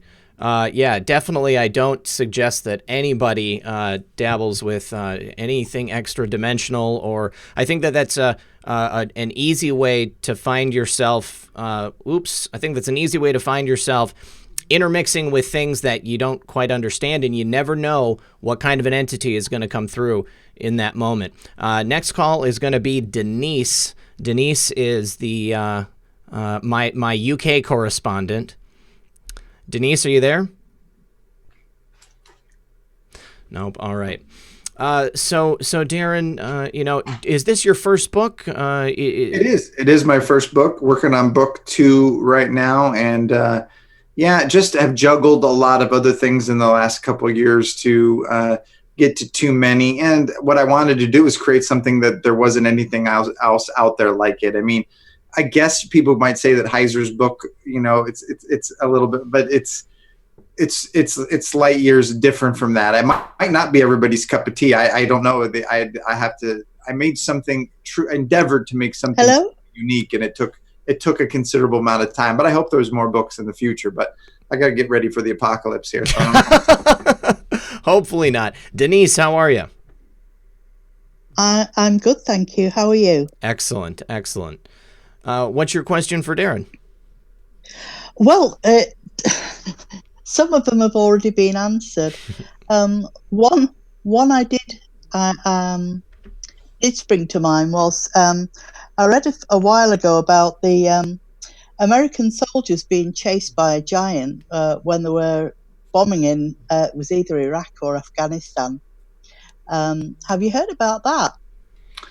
Yeah, and it seems like that's what goes back to the source that said these things don't have authority on the surface and have to be in caves, and that's where the thing was dwelling. And I guess they would take sacrifices there, or got some soldiers and went in there, and they finally killed it. One of the Steve Quayle True Legends films has the guy that piloted the 1,500-pound giant out of Afghanistan. He does a blackface, an anonymous or whatever interview on there, and describes what it was like to smell the thing on the pallet there before they loaded it up and stuff. And these men of valor have to go into these hives or whatever and kill. So it doesn't seem like these things are all in stasis. It seems like there's a lot of things under the ground that can't come up yet, and at some point I believe will. Hopefully I'm not even here, but Denise, there's a man, Martin, I can't remember his last name, but he has a series called Bases.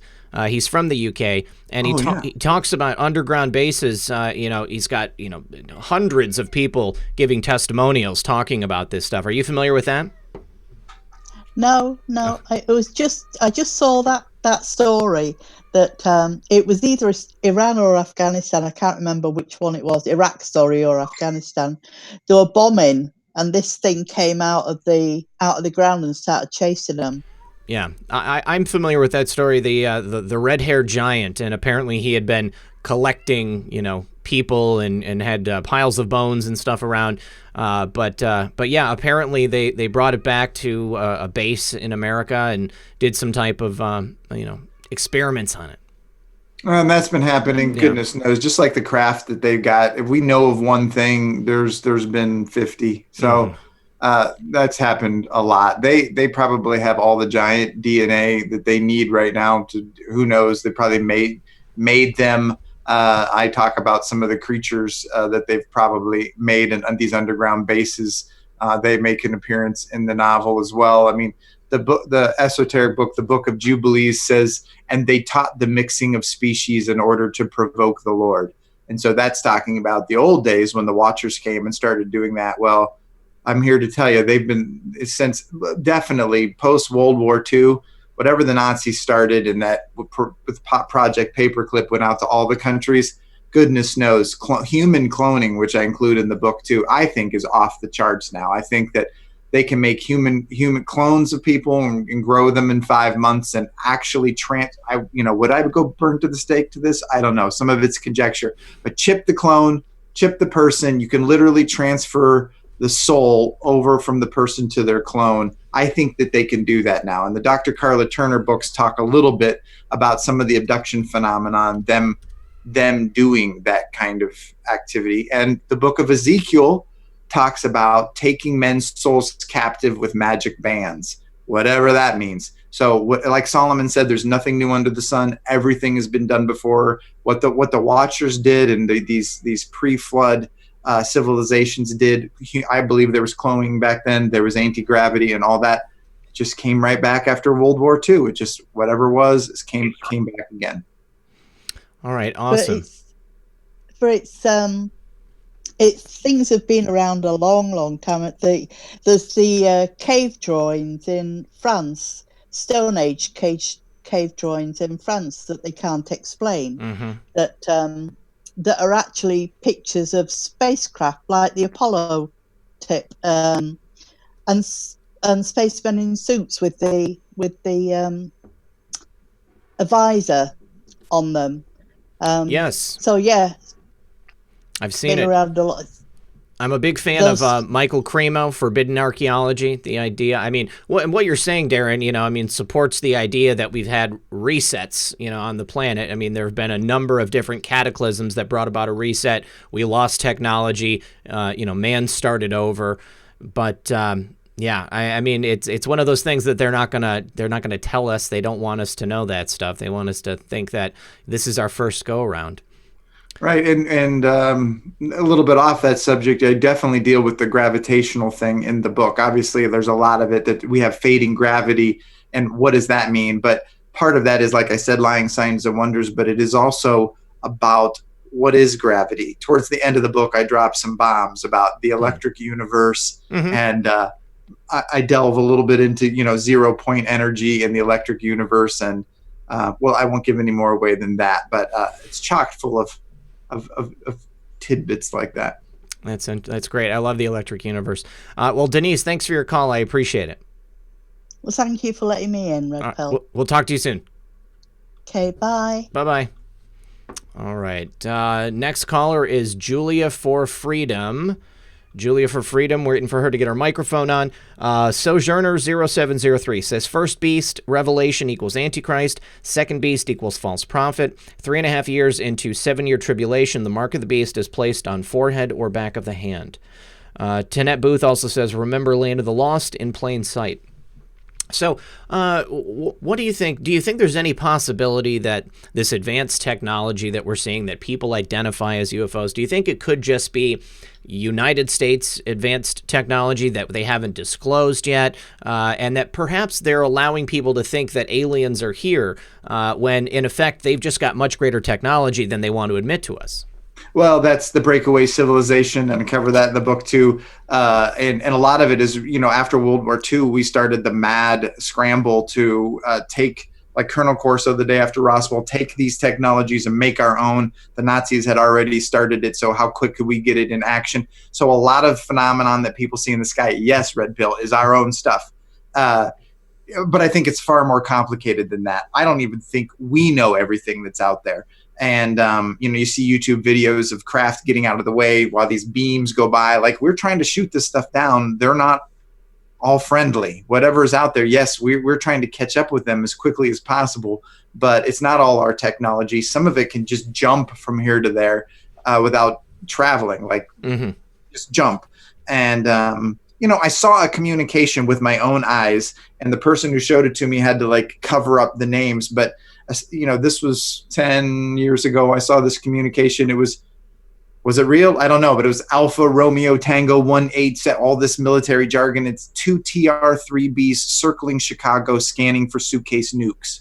So you have 2 triangular anti-gravity craft that are ours, obviously, and they're cloaked. We know how to cloak and bend light so you can't see it.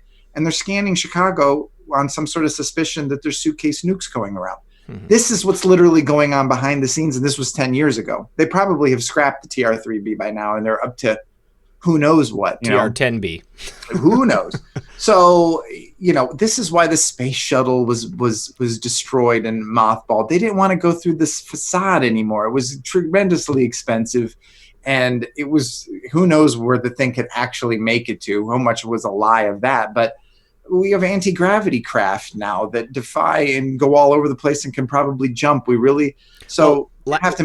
have to mothball the space shuttle thing and make it look believable. It's just too dangerous now or whatever. I mean, just last year, the Navy released schematics and plans and patents for an anti-gravity craft that, did some type of slipstream time jumping, basically, creating an anti-gravity field around it, and then it can go to wherever it wants to because there's no friction.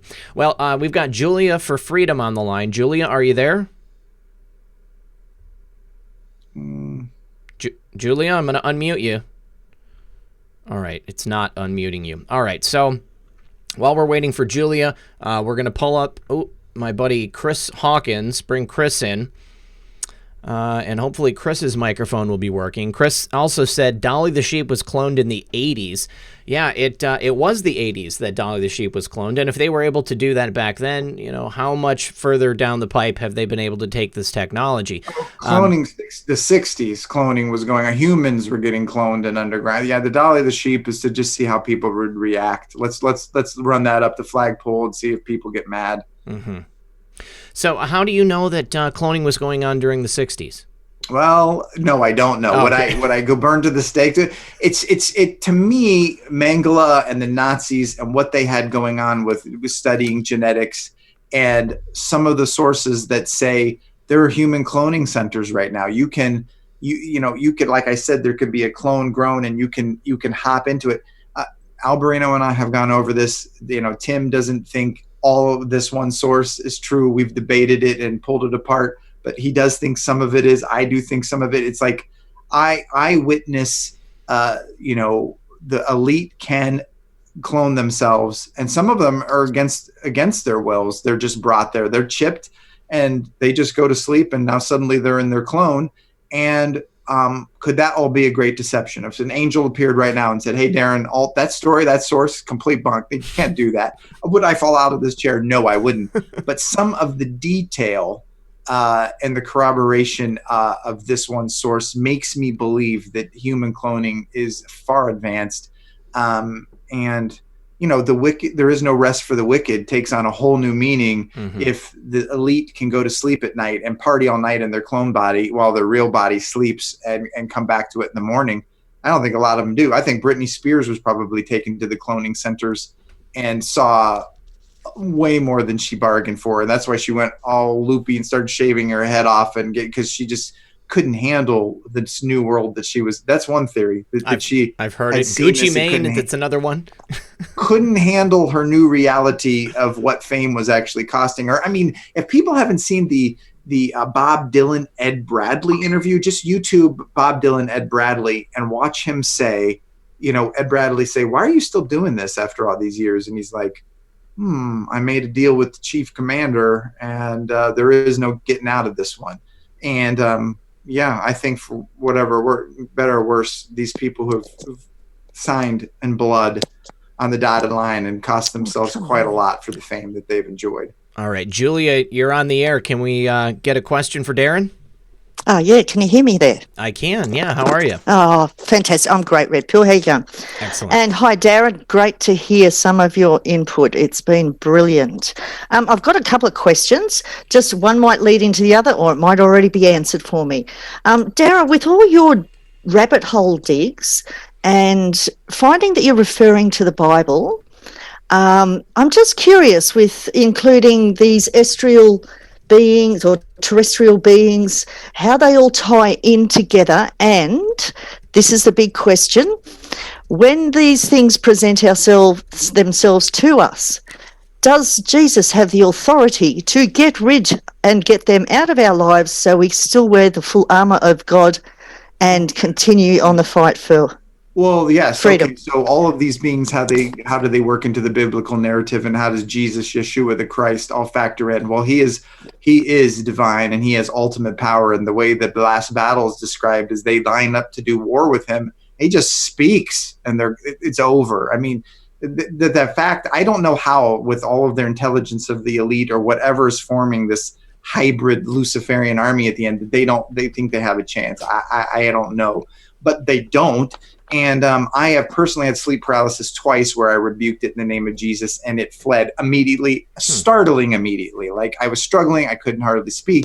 I said it, and it went. Now, this is an unclean spirit. This is a demon or an unclean spirit and I think the unseen world is teeming with these, right? These are the spirits of the Nephilim that died in the flood, and who knows, there could be a host of pre-Adamic things that were destroyed in that wiping the slate clean before the garden was made, okay?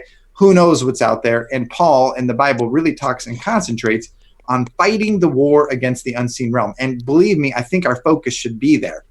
But unfortunately, what Phil Schneider shot was not a demon.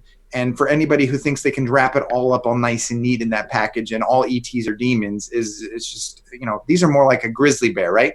I would rebuke a grizzly bear in the name of Jesus if it came out of the woods. It's the first thing I do. If I'm getting in a car wreck or grizzly bear's coming after me, that's my first line of defense, right? Sure. But I don't know that it can work like that.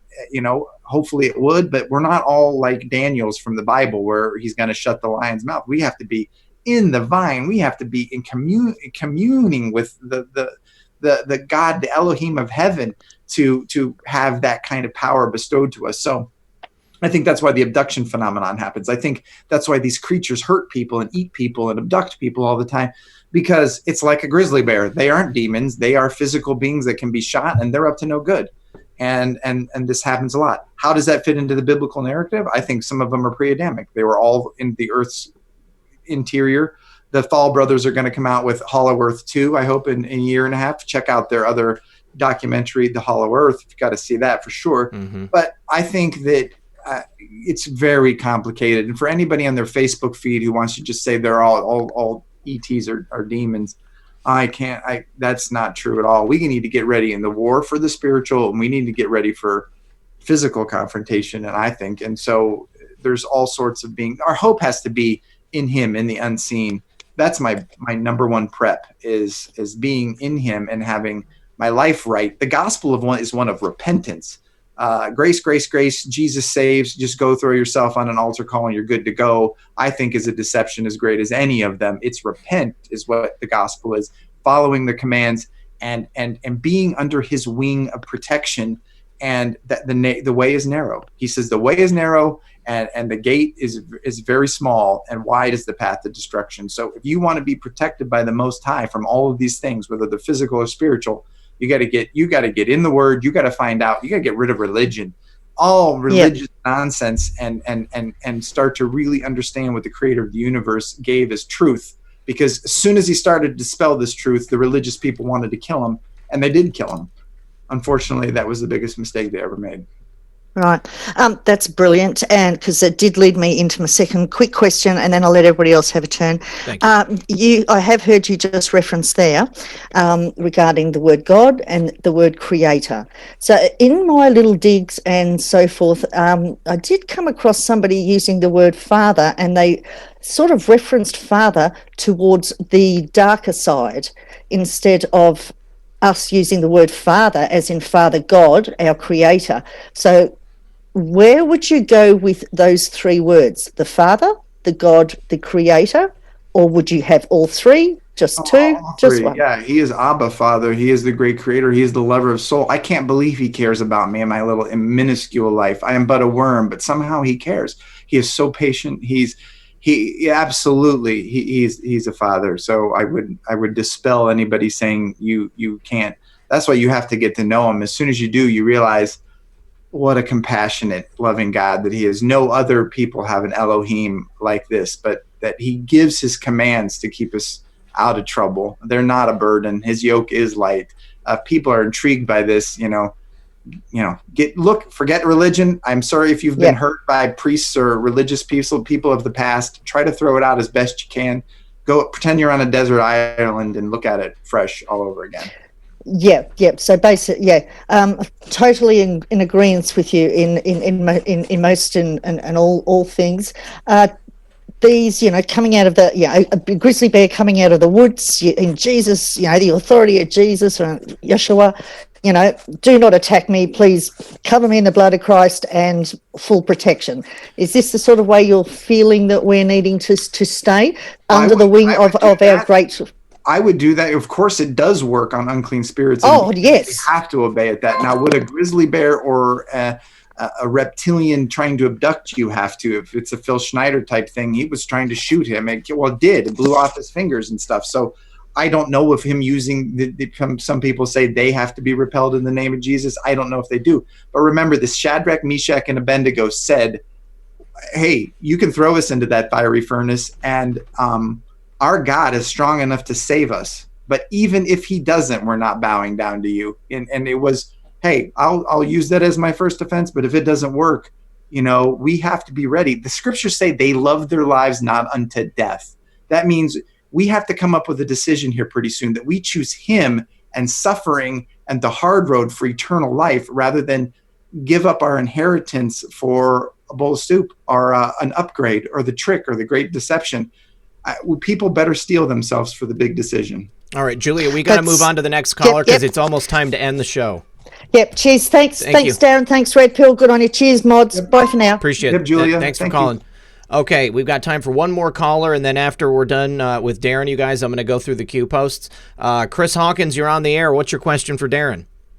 Hey, can you hear me well? I can hear you, sir. Yeah, what's going on? Okay, good. All right. Hey, Chase, I just wanted to say, man, that's some really good stuff. All of this is coming up on us very fast. I saw some stuff in the chat, and I'm like, come on, listen to this man. He's bringing us what he's got to offer. I hate to see the comments. I don't know. I'm glad I can't see him right now. It's like this is coming up so fast on us. We are not prepared. We're not, and if we need to recognize that, and we have to start looking at stuff differently. We have to start getting into our relationship. I love what you just said. Get out of religion. Get into the relationship of Father God. That's it. Amen. Yeah. Are you familiar with? Oh man, now his name just left my head. He died last year or 2 years. I've mentioned his name before on your show, Red Pill.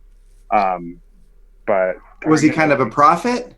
No, he's not a prophet. Chuck Missler. Chuck Missler. Yeah. All right. Yeah. Chuck Missler talked all about he that man forgot more than I'll ever know, and he that guy is amazing. I don't know all that he said, but he had some pretty serious privy information to the dark side, and people need to check out Chuck Missler if they haven't already.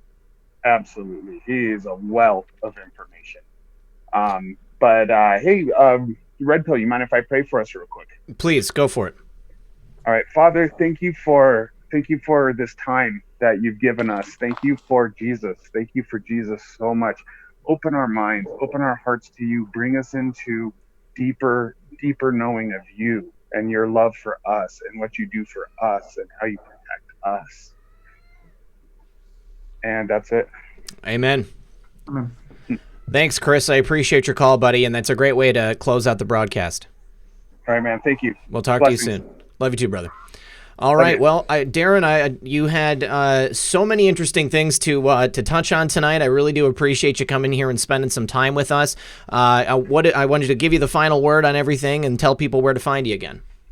Cool. Well, yeah, I hope I come back on after book 2 is done. I hope to have that done in the next 4 or 5 months here. Who knows what the way world is going, if I'll have time. But yeah, DarrinGeisinger.com. I'm sure you'll put my spelling somewhere. Yep. Check that out. The HE2020 coupon gives you 30% off if you want to get the novel. Timothy Alberino wrote the foreword.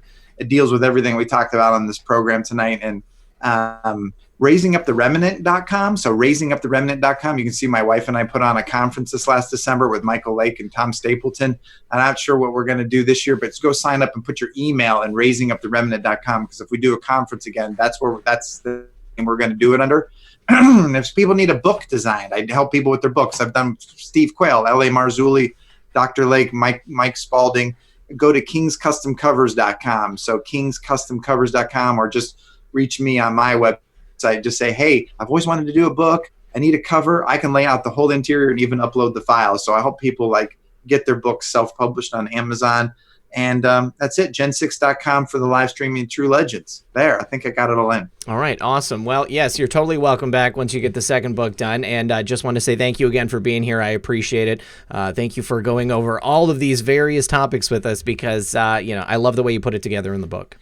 Cool. Thanks, Red Pill. Thanks for having me on. It's been awesome. All right, brother. We'll talk to you soon.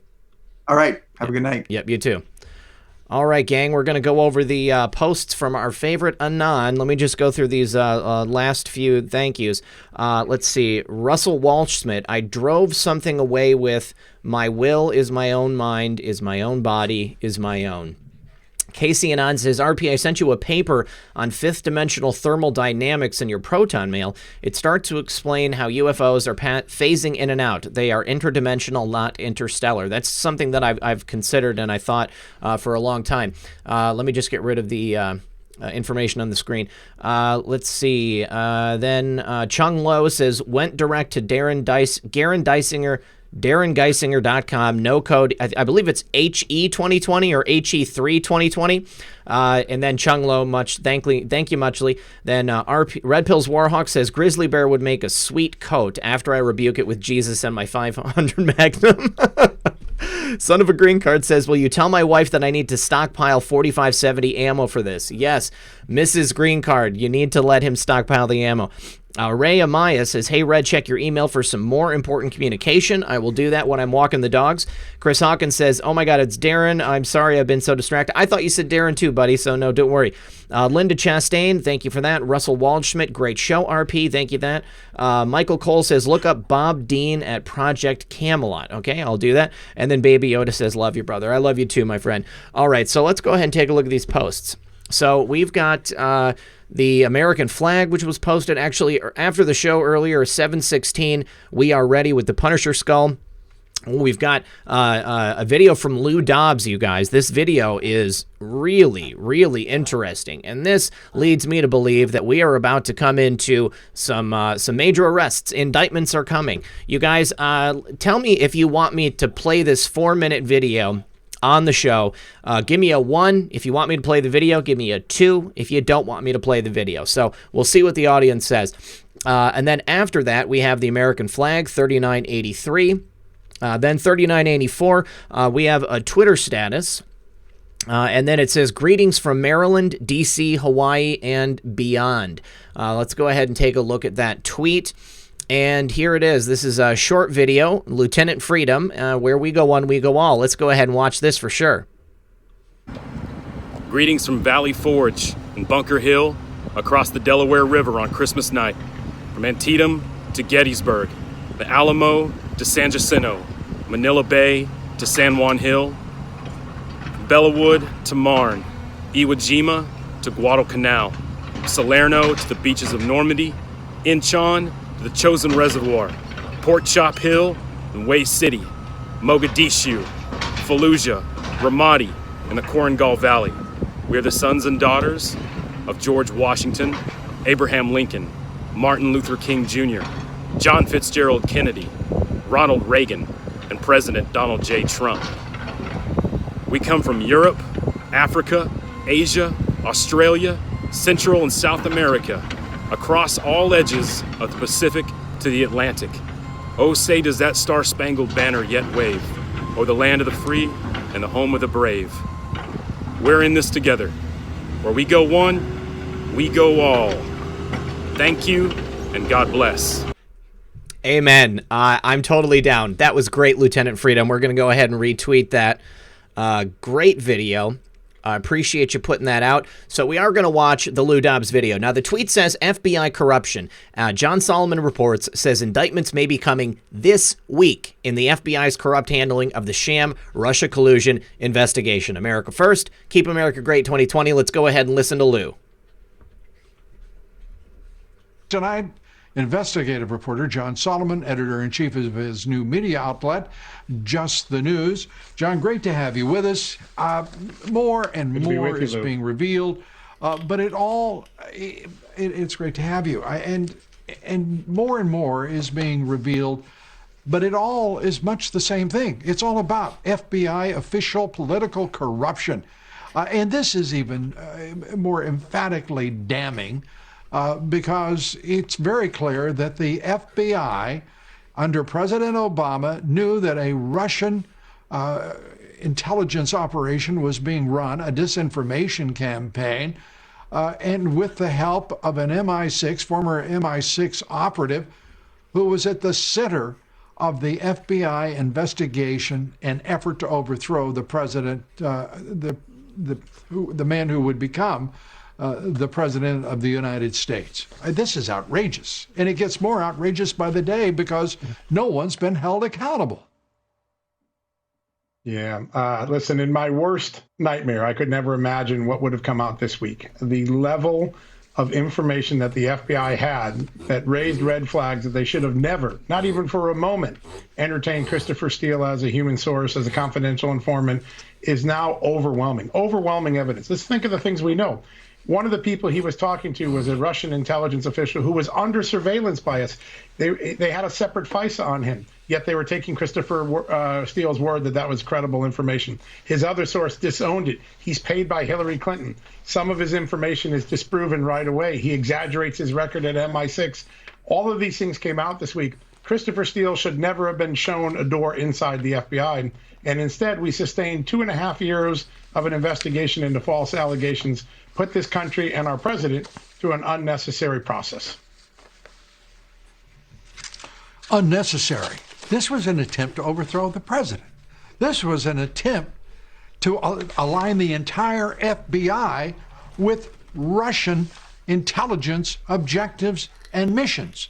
And this should result not in a discussion about the unseemliness of a sordidly, politically corrupt officialdom of the FBI under President Obama.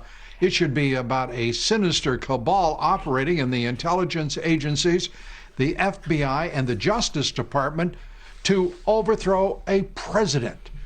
And we have not been talking about the wrong things, but our leadership in Washington has been talking about the wrong things and feeding us pablum when in point of fact they are refusing to bring these people to justice. And I say refusing. This is outrageous that we're having this discussion in 2020. Yeah. It's just outrageous. We're talking about 4 years ago. Yeah, no, it's taken a very long time. And part of the reason is the FBI and the intelligence community are very good at obfuscating and hiding the truth, whether they redact things, claim they're classified, falsify documents, which they did in this case. They have done a good job. But I will say this, there is some fairly significant evidence at this very moment, this week, the last couple of weeks, Lou, that there is some criminal investigative activity that I think will result in some actions coming out soon. It's not going to be a lot. Don't expect 10 or 12 indictments, but there could be a handful of indictments and much more information. And I think one very important thing, the FBI had something right. There was a campaign that was taking Russian information and trying to influence the election. It just wasn't Donald Trump's campaign. It was Hillary Clinton through the person of Christopher Steele and his Russian informants. That has to be resolved. And one of the documents that are still sitting out there unchallenged, the intelligence assessment. Our intelligence, we said that the Russians were trying to help Trump win, Hillary lose. That does not appear to be the case from the new body of evidence. Yeah. All right, exactly the opposite. The Russians were trying to help Hillary Clinton win the presidency here in the United States. Remember that list that our favorite Anon posted the other day? There was 6 empty places. I think we're going to see 6 indictments coming out in this next week, and it will only be the beginning, guys. Absolutely, I am so confident that we have absolutely nothing to fear. These people are going to be dealt with, and now once it begins, there is no putting that genie back in the bottle. It's going to keep happening. Moving on to the next post. Oh, a harvested cornfield. A harvested cornfield. Look at that. Corn ready for to be harvest. Look at that. It is absolutely on the way, dude. It is happening so hard right now. I'm so excited about it. All right, then finally, post 3986. We have a post from another Anon. It says, ex-military here, Q. Please don't let us down. We were willing to die then and still willing to die now. Do us proud, please. And our favorite Anon says, for God and country, brother. You guys, this is it. It's happening. We're in the moment we've all been waiting for. I'm going to be looking for this, to happen here very, very soon. If it doesn't take place next week, just keep the faith, because if it's not next week, then I think it's going to be in the very near future before that. They can't keep this up. They need to bring some people to justice. These people, they broke the law. They used Russian disinformation to try to put Hillary Clinton back in office. Don't forget that judge just ruled that Hillary Clinton is going to be forced to testify, and Google was forced to provide her emails. And our favorite Anon has told us many times in the past that they were using Gmail to try and subvert the FOIA Act, to try and keep their information out of public records. They were using Gmail to communicate with each other and probably do some really, really terrible things. It gets as bad as it possibly can, you guys. Boom, boom, boom, drip, drip, drip, becomes a flood. We're here, okay? We're here. The corn has been harvested. These indictments are going to start coming out, and when they do, that is it for the deep state. You guys, I think that's all that I have for you today. I want to thank everyone for joining me. As always, this has been Red Pill 78. I am the corruption detector, and this was your Red Pill News. Good luck, everyone, and God bless. We'll see you tomorrow at 9 p.m. for Juanita Broderick.